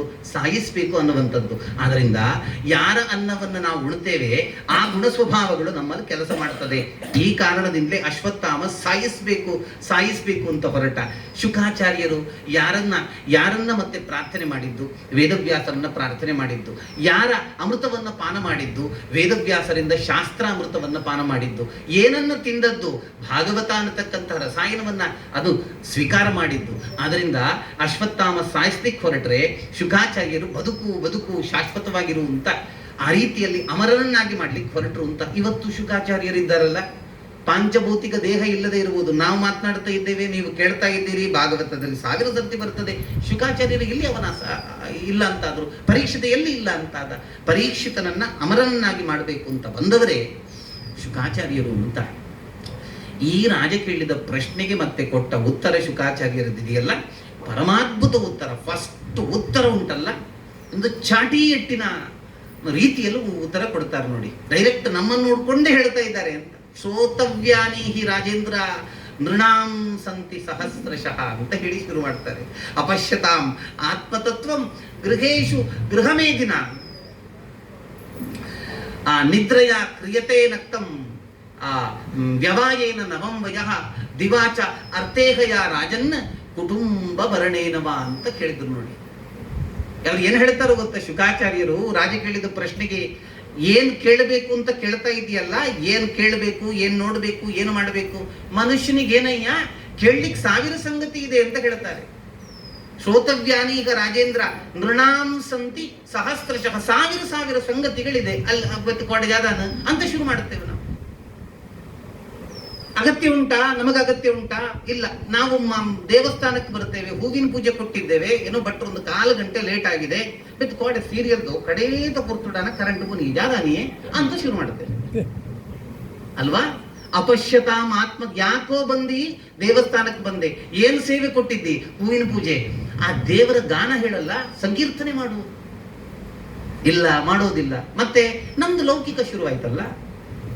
ಅಪಶ್ಯತಾಂ ಆತ್ಮತತ್ವಂ, ನನ್ನ ಕಡೆಗೆ ನಾನು ನೋಡಿಕೊಳ್ಳದೆ ನನ್ನ ಶ್ರೇಯಸ್ಸು, ನನ್ನ ಉದ್ಧಾರ, ನನ್ನ ಸರ್ವ ಆತ್ಮ ಉದ್ಧಾರದ ಬಗೆಗಿನ ಪ್ರಶ್ನೆಯನ್ನ ನಾನು ಮಾಡಿಕೊಳ್ಳದೆ ಊರ ಮಂದಿಯೇ ಎಲ್ಲರ ಬೇಕೆ ನೆಗೆಟಿವ್, ಅದು ಋಣಾತ್ಮಕ ಸಂಗತಿ ಕೇಳುವುದು ಹೇಳಿದ್ರೆ ಮನುಷ್ಯರಷ್ಟು ಆ ಸಂಗತಿಯನ್ನ ಕೇಳಿ ವಿಜೃಂಭಿಸುವವ ಪ್ರಾಯ ಪ್ರಾಣಿ ಪ್ರಪಂಚದಲ್ಲೇ ಮತ್ತೊಬ್ಬ ಇಲ್ಲ. ಬಹಳ ಖುಷಿ ಆಗ್ತದೆ. ಒಬ್ಬ ಯಾರಾದ್ರೂ ಹುಡುಗ ಫೈಲಾದ ಅಂತ ಹೇಳಿದ್ರೆ ಆ ಮನೆಯವರಿಗೆ ಬಿಟ್ಟು ಆಚೀಚರು ಭಾರಿ ಲೈತೊಂದಿತ್ತು ಮಾಡಿ ಲಾಯ್ಕ ಅಲ್ಲ, ಏನು ಖುಷಿ ನೋಡಿ ಅಲ್ವಾ? ಆದ್ರಿಂದ ಅಪಶ್ಯತಾಂ ಆತ್ಮತತ್ವಂ ಗೃಹೇಶು ಗೃಹ, ಮನೆಗೆ ನಾಯಿ ಹಾಗೆ ತಿರುಗಾಡ್ತವೆ ಈ ಮನುಷ್ಯ ಪ್ರಾಣಿಗಳು ಅಂತ ಶುಕಾಚಾರ್ಯರು ಫಸ್ಟಿಗೆ ಹೇಳ್ತಾರೆ. ಆಯ್ತು, ಈಗ ಏನ್ ಮಾಡ್ಬೇಕು? ಬದುಕಬೇಕಪ್ಪ. ಬದುಕಬೇಕಿದ್ರೆ ಈ ಸಂಪಾದನೆ ಮಾಡ್ಬೇಕಲ್ಲ. ಸಂಪಾದನೆ ಮಾಡ್ಲಿಲ್ಲ ಹೇಳಿದ್ರೆ ಉಣ್ಣೋದು ಹೇಗೆ? ನಾನು ಮಾತ್ರ ಇರೋದ? ನನ್ನನ್ನು ನಂಬಿಕೊಂಡು ನನ್ನ ಹೆಂಡತಿದ್ದಾಳೆ, ನಮ್ಮನ್ನ ಆಶ್ರಯಿಸಿಕೊಂಡು ನಮ್ಮ ಮಕ್ಕಳಿದ್ದಾವೆ, ಅವರ ಹೊಟ್ಟೆ ತುಂಬಿಸ್ತಕ್ಕಂಥ ಬಾಧ್ಯತೆ ನನಗಿದೆ. ಹಾಗಿದ್ರೆ ಬದುಕುವುದು ಹೇಗೆ? ಕೆಲಸ ಮಾಡಬೇಕು. ಈಗ ಏನಾದ್ರೂ ಅಧ್ಯಾತ್ಮ ಸಾಧನೆಯನ್ನು ಮಾಡಬೇಕು, ದೇವರ ಪೂಜೆ ಮಾಡಬೇಕು, ದೇವರ ಧ್ಯಾನ ಮಾಡಬೇಕು, ದೇವರಿಗೆ ಸಂಬಂಧಪಟ್ಟ ಕೆಲಸ ಮಾಡಬೇಕು ಅಂತ ಹೇಳಿದ್ರೆ ಇಡೀ ದಿವಸದಲ್ಲಿ 2 ಹೊತ್ತು, ಒಂದು ಹಗಲು, ಇಲ್ದಿದ್ರೆ ರಾತ್ರಿ. ಹಗಲಲ್ಲಿ ಏನಾದ್ರೂ ದೇವರ ಸೇವೆ ಮಾಡುವ, ದೇವರ ಪೂಜೆ ಮಾಡುವ ಅಂತ ಹೇಳಿದ್ರೆ ಅವರೇ ಹೇಳುತ್ತಾರೆ ದಿವಾಚ ಅರ್ಥೇಹಯ ರಾಜನ್. ಹಗಲಲ್ಲಿ ಏನ್ ಮಾಡೋದು ದೇವರ ಪೂಜೆ? ಯಾಕೆ? ಸಂಪಾದನೆ ಮಾಡ್ಬೇಕಲ್ಲ. ಸಂಪಾದನೆ ಮಾಡದಿದ್ರೆ ಮನೆ ಮಂದಿ ಕೇಳೋದಿಲ್ಲ. ದಿವಾಚ ಅರ್ಥೇಹಯ ರಾಜನ್ ಕುಟುಂಬ ಭರಣೇನವ, ನನ್ನ ಕುಟುಂಬ ಸಂಭಾಳಿಸಬೇಕಲ್ಲ. ಹಣ ಇಲ್ಲ ಅಂತ ಹೇಳಿದ್ರೆ ಕುಟುಂಬ ಸಂಭಾಳಿಸ್ಲಿಕ್ಕಾಗೋದಿಲ್ಲ. ರಾತ್ರಿ ದೇವರ ಧ್ಯಾನ ಮಾಡುವ ಅಂತಾದ್ರೆ ಅವರೇ ಹೇಳ್ತಾರೆ ನಿದ್ರೆಯ ಕ್ರಿಯತೆ ನಕ್ತಂ. ರಾತ್ರಿ ಉಂಟಲ್ಲ, ರಾತ್ರಿ ಹಗಲಲ್ಲಿ ಚೆನ್ನಾಗಿ ಕೆಲಸ ಮಾಡಬೇಕಿದ್ರೆ ರಾತ್ರಿ ಚೆನ್ನಾಗಿ ನಿದ್ರೆ ಮಾಡಬೇಕು. ಇಲ್ಲಿದ್ರೆ ಮೂಡ್ ಅಪ್ಸೆಟ್ ಆಗ್ತದೆ, ಬೆಳಿಗ್ಗೆ ಏಳ್ಲಿಕ್ಕಾಗೋದಿಲ್ಲ, ತಲೆನೋವು ಶುರುವಾಗ್ತದೆ, ಏನೇನೋ ಆಗ್ತದೆ. ರಾತ್ರಿ ನಿದ್ರೆ ಮಾಡಬೇಕು, ಬೆಳಿಗ್ಗೆ ಕೆಲಸಕ್ಕೆ ಹೋಗ್ಬೇಕು. ಇನ್ನು ಮತ್ತೆ ಕೇಶವ ನಾಮಸ್ಮರಣೆ ಯಾವಾಗ? ಶುಕಾಚಾರ್ಯರು ಫಸ್ಟಿಗೆ ಹೇಳಿದ್ದು ಅಲ್ಲ, ಇದು ಪುರಂದರದಾಸರು ಹೇಳ್ತಾರೆ, ಹಗಲು ನಿನ್ನ ನೆನೆಯಲಿಲ್ಲ ಹಸಿವು ತೃಷೆಯಿಂದ, ರಂಗ ഇരുಳು ನಿನ್ನ ನೆನೆಯಲಿಲ್ಲ ನಿದ್ರೆಯ ಭರದಿಂದ, ಇವರಿಬ್ಬರ ಕಾಟಕ್ಕೆ ಅಥವಾ ಬಾಧೆಗೆ ನಾವೊಳಗಾದೆನು ಪುರಂದರ ವಿಠಲ ಅಂತ ಹೇಳ್ತಾರೆ ಅಲ್ವಾ? ಎಂಥ ಮಾತು ನೋಡಿ, ಇದೇ ಇಲ್ಲಿದ್ದೇ ಮಾತದು. ಅಲ್ಲಿಗೆ ಬಂದದ್ದು. ಮತ್ತೆ ಯಾವಾಗ ಮಾಡುದ್ರಿ? ಹಗಲು ಹೋಯ್ತು, ರಾತ್ರಿ ಹೋಯ್ತು. ಇಲ್ಲ ಇಲ್ಲ, ರಾತ್ರಿ ಅಷ್ಟು ನಿದ್ದೆ ಬೇಡ, ನಾವು ಸ್ವಲ್ಪ ಬೇರೆ ಅದಕ್ಕೋಸ್ಕರ ಟೈಮ್ ತೆಗೆದಿಟ್ಕೊಂಡು ಮಾಡ್ತೇವೆ ಹೇಳಿದ್ರೆ ಶುಕಾಚಾರ್ಯರೇ ಹೇಳ್ತಾರೆ ಆಗೋದಿಲ್ಲಪ್ಪ, ರಾತ್ರಿ ಮಾಡ್ಲಿಕ್ಕೆ ಆಗೋದಿಲ್ಲ. ವ್ಯವಾಯೇನ ನವಂವಯ ಅಂತ, ಮದುವೆಯಾದ ಹೊಸತರಲ್ಲಿ ದಂಪತಿಗಳಿಗೆ ರಾತ್ರಿಯೂ ಕಡಿಮೆ ಆಗ್ತದೆ, ಅವರಿಗೆ ರಾತ್ರಿ ಸಾಲೋದಿಲ್ಲ. ಹಂಗಿದ್ದಾಗಿ ಏನು ಮಾಡೋದು? ಯಾವಾಗ ದೇವರ ಧ್ಯಾನ, ಯಾವಾಗ ದೇವರ ಪೂಜೆ, ಯಾವಾಗ ದೇವರ ಚಿಂತನೆ, ಯಾವಾಗ ಮಾಡ್ತೀರಿ ಅಲ್ವಾ? ಹಿಂಗೆ ಹೇಳ್ತಾ ಅವರು ಹೇಳ್ತಾರೆ, ತಸ್ಮಾತ್ ಭಾರತ ಸರ್ವಾತ್ಮ ಭಗವಾನ್ ಈಶ್ವರೋ ಹರಿಹಿ ಶ್ರೋತವ್ಯ ಕೀರ್ತಿತವ್ಯಶ್ಚ ಸ್ಮರ್ತವ್ಯಶ್ಚ ಇಚ್ಛತಾ ಅಭಯಂ. ಶುಕಾಚಾರ್ಯರು ಹೇಳ್ತಾರೆ ನೋಡಿ, ಆದ್ರಿಂದ ಮನುಷ್ಯನಿಗಿರತಕ್ಕಂಥ ಒಂದೇ ಒಂದು ಆಸರೆ ಏನು ಅಂತ ಹೇಳಿದ್ರೆ ಭಗವಂತನನ್ನ ಅನನ್ಯವಾಗಿ ಸ್ಮರಣೆ ಮಾಡೋದು. ತಸ್ಮಾತ್ ಭಾರತ ಸರ್ವಾತ್ಮ ಭಗವಾನ್ ಈಶ್ವರೋ ಹರಿಹಿ. 3 ಸಂಗತಿ ವಿಶೇಷಣ ಕೊಟ್ಟು ನೋಡಿ, ಭಗವಾನ್, ಈಶ್ವರ ಅಂಡ್ ಹರಿ ಅಂತ. ಯಾರ್ಯಾರು ಅಂತ ತಿಳ್ಕೊಳ್ಬೇಡ್ರಿ, ಶ್ರೀಮನ್ನಾರಾಯಣನ ಅನನ್ಯ ಆಗಿರತಕ್ಕಂತಹ ಸಂಕೀರ್ತನೆ ಸಾಗಲಿ. ಯಾಕೆ? ಇಚ್ಛತಾ ಅಭಯಂ ಅಂತ. ನಿಮಗೆ ಭಯ ಬೇಡವಾ? ಭಯದ ಬದುಕು ಬೇಡ ಅಂತ ಹೇಳಿದ್ರೆ ನಿರ್ಭಯ ಪ್ರಸಾದ ಕೊಡುವವ ಶ್ರೀಮನ್ನಾರಾಯಣ ಒಬ್ಬನೇ ಅಲ್ಲ. ನಮ್ಗೇನು ಭಯ ಇಲ್ಲ, ಆರಾಮ್ಸಿದೆ. CC ಕ್ಯಾಮೆರಾ ಹಾಕಿದ್ದೇವೆ, ಮನೆ ಯಜಮಾನರಿಗಿಂತ ದೊಡ್ಡ ನಾಯಿ ಇದೆ ಹೊರಗೆ, ಏನು ಸಮಸ್ಯೆ ಇಲ್ಲ ರೀ, ಭಯ ಇಲ್ಲ. ಮನುಷ್ಯ ಅಲ್ಪ ಸಮಯದ ಭಯ ನಿವೃತ್ತಿಗೆ ಒಂದಷ್ಟು ವ್ಯವಸ್ಥೆಯನ್ನ, ಸೆಕ್ಯೂರಿಟಿಯನ್ನ ಮಾಡ್ಕೊಳ್ಬೋದು, ಸೆಕ್ಯೂರ್ ಆಗಿರ್ಬೋದವ. ಆದ್ರೆ ಎಲ್ಲಾ ಮನುಷ್ಯನಿಗೆ ಕಾಡ್ತಕ್ಕಂಥ ಕೊನೆಯ ಒಂದು ಭಯ ಏನು ಗೊತ್ತಾ? ಸಾವಿನ ಭಯ. ಇದು ಯಾರಿಂದ ತಪ್ಪಿಸ್ಲಿಕ್ಕಾಗ್ತದೆ? ಯಾರಿಂದ ತಪ್ಪಿಸ್ಲಿಕ್ಕಾಗ್ತದೆ ಹೇಳಿ? ಯಾರಿಂದಲೂ ಆಗೋದಿಲ್ಲ. ಅದರಿಂದ ಸಾವು ಅನ್ನುವಂಥದ್ದು ಸುಖದಾಯಕ, ಮತ್ತೆ ಸಾವಿನ ಸಂದರ್ಭದಲ್ಲೂ ಕೂಡ ಏನೂ ಸಮಸ್ಯೆ ಇಲ್ಲದಂತಹ ಒಂದು ರೀತಿಯ ಸುಖ ಮರಣ ಅನ್ನುವಂಥದ್ದು ಅಪೇಕ್ಷಿತ ಅಂತಾದ್ರೆ, ಅಥವಾ ಸರ್ವದಾ ನನ್ನನ್ನು ಸಂರಕ್ಷಣೆ ಮಾಡ್ಲಿಕ್ಕೆ ಭಗವಂತ ಇದ್ದಾನ್ರಿ, ಅವನು ಯಾವತ್ತೂ ಕೈ ಬಿಡೋದಿಲ್ಲ ಅನ್ನತಕ್ಕಂತಹ ಆ ಭಾವದಲ್ಲಿ ದಾರ್ಢ್ಯ ಬರಬೇಕಿದ್ರೆ ಮೊದಲ ಹಂತದಿಂದ ಭಗವಂತನ ಸ್ಮರಣೆ ಅನ್ನುವಂಥದ್ದು ಪ್ರಾರಂಭ ಆಗಲಿ ಅಂತ ಹೇಳ್ತಾರೆ. ಅದಕ್ಕೆ ಹೇಳಿದ್ದು ನೋಡಿ, ಶ್ರೋತವ್ಯ. ಏನ್ ಮಾಡ್ಬೇಕೀಗ? ಅಲ್ಲ, ಹೇಳಿದ್ರಿ ಸ್ವಾಮಿ, ಒಳ್ಳೆ ವಿಷಯ. ಏನ್ ಮಾಡ್ಬೇಕೀಗ ನಾವು? ಅದಕ್ಕೆ ಹೆಂಗ ಸ್ಟೆಪ್ ಹೆಂಗೆ ಹೇಳಿದ್ರೆ, ಶ್ರೋತವ್ಯ. ಫಸ್ಟ್ ಏನ್ ಮಾಡ್ಬೇಕು ಗೊತ್ತಾ? ಭಗವಂತನ ಕುರಿತಾಗಿ ಕೇಳಿ. ಎಷ್ಟು ಕೇಳ್ತೀರಿ ಅಷ್ಟು ದಾರ್ಢ್ಯ, ಅಷ್ಟು ಗಟ್ಟಿಯಾಗ್ತದೆ ಅಂತ. ಹೃದಯದಲ್ಲಿ ಭಗವಂತನ ಮೂರ್ತಿ ಸ್ಥಾಪನೆ ಅಷ್ಟು ಗಟ್ಟಿಯಾಗ್ತದೆ ಅಂತ. ಕೀರ್ತಿತವ್ಯಶ್ಚ, ಅದನ್ನ ಎಲ್ಲಾ ಕಡೆಗೆ ಹೇಳುವಂತ. ನಾವು ಮಾತನಾಡುವಾಗಲೇ ಈಗ ತುಂಬಾ ಖುಷಿಯಾದ ಏನಾದ್ರೂ ಸಂಗತಿ ಕೇಳಿದ್ರೆ ನಾವು ಮನೆಯಲ್ಲಿ ಮಾತಾಡ್ತೇವೆ ಇಲ್ವಾ? ಇನ್ನು ಎಡ್ಡೆ ವಿಷಯ ಬಂಡೇರಿ ಅಲ್ವಾ, ಹೇಳ್ತೇವೆ ಇಲ್ವಾ? 4 ಮಂದಿ ಸೇರುವಾಗ ಕಡೇ ಪಕ್ಷ ಅಂಥ ವಿಷಯ ಆದ್ರು, ಭಗವಂತನಿಗೆ ಸಂಬಂಧಪಟ್ಟ ವಿಷಯ ಆದ್ರು 4 ಮಂದಿ ಇರುವಾಗ ಹೇಳುವಂಥದ್ದಾದ್ರೆ ಆಯ್ತಲ್ಲ ಪುಣ್ಯ. ಕೀರ್ತಿತವ್ಯಶ್ಚ ಸ್ಮರ್ತವ್ಯಶ್ಚ ಇಚ್ಛತಾ ಭಯಂ. ಮತ್ತೆ ಸ್ಮರಣೆ ಮಾಡಿ. ಬಸ್ ಬರ್ಲಿಕ್ಕೆ 1/4 ಗಂಟೆ ಇದೆ, ಈಗೇನು ಮಾಡೋದು? ಮೊಬೈಲ್ ನೋಡೋದು ಅಲ್ವಾ? ಅದು ಒಂದೇ ಆಗಿಬಿಟ್ಟಿದೆ. ಸಾರ್ವಕಾಲಿಕ ಮತ್ತೆ ಸರ್ವ ಜನಕ್ಕೆ ಸಂಬಂಧಪಟ್ಟ ಸಾಂಕ್ರಾಮಿಕ ರೋಗ. ಆದ್ರೆ ಹೊತ್ತಿದ್ರೆ ದೇವರನ್ನು ಸ್ಮರಣೆ ಮಾಡಿ, ಗಜೇಂದ್ರ ಮೋಕ್ಷದ ಆಲೋಚನೆ ಮಾಡಿ, ಧ್ರುವನನ್ನ ಭಗವಂತ ರಕ್ಷಣೆ ಮಾಡಿದ ಸಂಗತಿಯನ್ನು ನೆನಪಿಸಿಕೊಳ್ಳಿ. ಅದು ನಿಮ್ಮ ಭಯವನ್ನ ತೊಲಗಿಸ್ಲಿಕ್ಕೆ ಕಾರಣ ಆಗ್ತದೆ ಅಂತ. ಇದು ಶುಕಾಚಾರ್ಯರು ಹೇಳ್ತಕ್ಕಂಥ ಮಾತು. ಅವ್ರು ಏನು ಹೇಳ್ತಾರೆ? ಅವರ ಅದ್ಭುತವಾಗಿ ಒಂದು ಮಾತನ್ನು ಹೇಳ್ತಾರೆ ನೋಡಿ. ದೇಹಾಪತ್ಯ ಕಲತ್ರಾದಿಷು ಆತ್ಮ ಸೈನ್ಯೇಷು ಸತ್ಸ್ವಪಿ ತೇಷಾಂ ಪ್ರಮತ್ತೋ ನಿಧನಂ ಪಶ್ಯನ್ನಪಿ ನ ಪಶ್ಯತಿ. ಶುಕಾಚಾರ್ಯರು ನಮ್ಮನ್ನೇ ನೋಡ್ಕೊಂಡು ಹೇಳ್ತಾ ಇದ್ದಾರೆ. ಶುಕಾಚಾರ್ಯರು ಏನ್ ಹೇಳ್ತಾರೆ ಗೊತ್ತಾ? ದೇಹ ನಾನು, ಅಪತ್ಯ ಮಕ್ಕಳು, ಹೆಂಡತಿ ನಾನು, ಹೆಂಡತಿ ಮಕ್ಕಳು ಅನ್ನತಕ್ಕಂತಹ ಈ ಒಂದು ರೀತಿಯ ಬಾಂಧವ್ಯದಿಂದ ಬದುಕಿ ಮಣ್ಣು ಮುಕ್ಕಿದ ಮಂದಿಯನ್ನು ನೋಡಿಯೂ ಕೂಡ ನಾವು ಮತ್ತೆ ಅಂಥದ್ದೇ ಆಗಬೇಕು, ಅದೇ ಬೇಕು ಅಂತ ಬಯಸ್ತೇವೆ, ಅದೇ ಸಂಸಾರ ಬೇಕು ಅಂತ ಆಸೆ ಪಡ್ತೇವೆ ಅಂತ ಹೇಳಿದ್ರೆ ಮನುಷ್ಯನಿಗಿಂತ ದೊಡ್ಡ ಒಂದು ಮೂರ್ಖ ಜನ ಮತ್ತೊಬ್ಬರಿದ್ದಾರ ಅಂತ. ಇದು ಶುಕಾಚಾರ್ಯರು ಕೇಳೋದು. ದೇಹಾಪತ್ಯ ಕಲತ್ರಾದಿಷು ಆತ್ಮ ಸೈನ್ಯೇಷು ತತ್ಸ್ವಪಿ ತೇಷಾಂ ಪ್ರಮತ್ತಃ. ಸಂಸಾರದಲ್ಲಿ ಬಿದ್ದವ ಮತ್ತೆ ಎಳ್ಳಿಲ್ಲ, ಇಷ್ಟವರೆಗೆ ಇತಿಹಾಸ ಇಲ್ಲ. ಇದನ್ನು ನೋಡಿದ್ದಾನೆ, ಇದನ್ನು ಕೇಳಿದ್ದಾನೆ, ಬೇಕಾದಷ್ಟು ಇತಿಹಾಸ ಇದೆ, ಬೇಕಾದಷ್ಟು ದೃಷ್ಟಾಂತ ಇದೆ. ಆದ್ರೂ ಕೂಡ ನಮಗೆ ಸಂಸಾರವೇ ಬೇಕಲ್ಲ. ನೋಡಿ, ಒಂದು ತಮಾಷೆ. ಒಂದು ದೀರ್ಘ ದಾಂಪತ್ಯ ಜೀವನವನ್ನ ನಡೆಸಿದಂತಹ ದಂಪತಿಗಳು ಒಂದು 30-40 ವರ್ಷ ದಾಂಪತ್ಯ ಜೀವನ ನಡೆಸಿದ್ದಾರೆ ಅಂತಾದ್ರೆ ಅವರಿಬ್ಬರನ್ನ ಸಪರೇಟ್ ಆಗಿ ನೀವು ಆಚೀಚೆ ಕೂರಿಸ್ಕೊಟ್ಟು ಕೇಳಿ, ಹಿಂಗೆ ಕೇಳಿ, ಗಮ್ಮತ್ತಾಗ್ತದೆ. ಕೇಳಿ. ಏನು ಕೇಳಬೇಕು? ಎಂಚ ಸಂಸಾರ ನಲ್ಪ ವರ್ಷ ಅಂತಾರೆ ಎಂಚ? ಅಯ್ಯೋ, ಗಂಡ ಹೇಳ್ತಾರೆ ನಾನು ಆದದ್ರಲ್ಲಿ ಆಯ್ತು, ಇಲ್ಲಿ ಬೇರೆ ಯಾರಾದ್ರೂ ಕೆಲವೇ ದಿವಸದಲ್ಲಿ ಬಿಡ್ತಾ ಇದ್ರು ಅಂತ ಗಂಡ ಹೇಳ್ತಾರೆ. ಹೆಂಡತಿ ಮುಂದೆ ಹೇಳ್ತಾರೋ ಇಲ್ವೋ, ಆದರೆ ಸಪರೇಟ್ ಇದ್ದಾಗ ಕೇಳ್ತಾರೆ. ಹೆಂಡತಿ ಹತ್ರ ಕೇಳಿ ಇದೇ ಮಾತನ್ನ, ಇದೇ ಪ್ರಶ್ನೆಯನ್ನು ಹೆಂಡತಿ ಹತ್ರ ಕೇಳಿ. ಹೆಂಡತಿ ಹೇಳ್ತಾರೆ ಮುಂದೆ ನೀವು ಮನುಷ್ಯ ಅಂತಾನೆ ಏನು ಅಂತ ಹೇಳ್ತಾರೆ. ಪುಲ್ಲಿಂಗದಲ್ಲಿ ಹೇಳಬೇಕಾದಂತಹ ಗಂಡನನ್ನ ನಪುಂಸಕಲಿಂಗದಲ್ಲಿ ಮುಂದೇನಿ ಮನುಷ್ಯ ಅಂತಾನೆ ಏನಂತ ಅದೇ ಗಂಡನ ಮಕ್ಕಳ ಮುಂದೆ ಹೇಳ್ತಾರೆ. ಏನಾಶ್ಚರ್ಯ ಅಲ್ವಾ? ಹಾಗಿದ್ರೆ ಏನಾಯ್ತು ಹೇಳಿ? ಇಷ್ಟು ದೀರ್ಘ ದಾಂಪತ್ಯ ಜೀವನವನ್ನ ನಡೆಸಿದ ದಂಪತಿಗಳ ಪೈಕಿ ಇಬ್ಬರಲ್ಲಿ ಪೂರ್ತಿ ಖುಷಿ ಇಲ್ಲ ಅಲ್ವಾ? ಪೂರ್ತಿ ಖುಷಿ ಇಲ್ಲ. ಆದ್ರೆ ಇಬ್ಬರಲ್ಲೂ ಕೂಡ ಹುಟ್ಟಿದ ಮಗಳಿಗೆ 22 ವರ್ಷ ಆದ ಕೂಡಲೇ ಗಂಡು ಹುಡುಕ್ಲಿಕ್ಕೆ ಶುರು ಮಾಡ್ತಾರೆ. ಹುಡುಗನಿಗೆ 28 ವರ್ಷ ಆದ ಕೂಡಲೇ ಹುಡುಗಿ ಹುಡುಕ್ಲಿಕ್ಕೆ ಶುರು ಮಾಡ್ತಾರೆ. ನೋಡು, ಯಾರಾದ್ರೂ ಒಬ್ಬ ತಂದೆ ಹಿಂಗ ಹುಡುಗನನ್ನು ಕರೆದು, ನಿನ್ನ ಅಮ್ಮನ ಕಡೊಂತು ಮಗ ಓಡ್ನಾಥ್ ಏನು ನರಕ ಸೂತಾನ, ನಿನಗೆ ಬೇಡ, ನಿನಗೆ ಮದುವೆ ಬೇಡ, ಆರಾಮದಲ್ಲಿ ಸ್ವತಂತ್ರನಾಗಿ ಬ್ರಹ್ಮಚಾರಿಯಾಗಿ ಬದುಕು ಅಂತ ಒಬ್ಬ ತಂದೆ ಹೇಳಿದಿದೆಯಾ?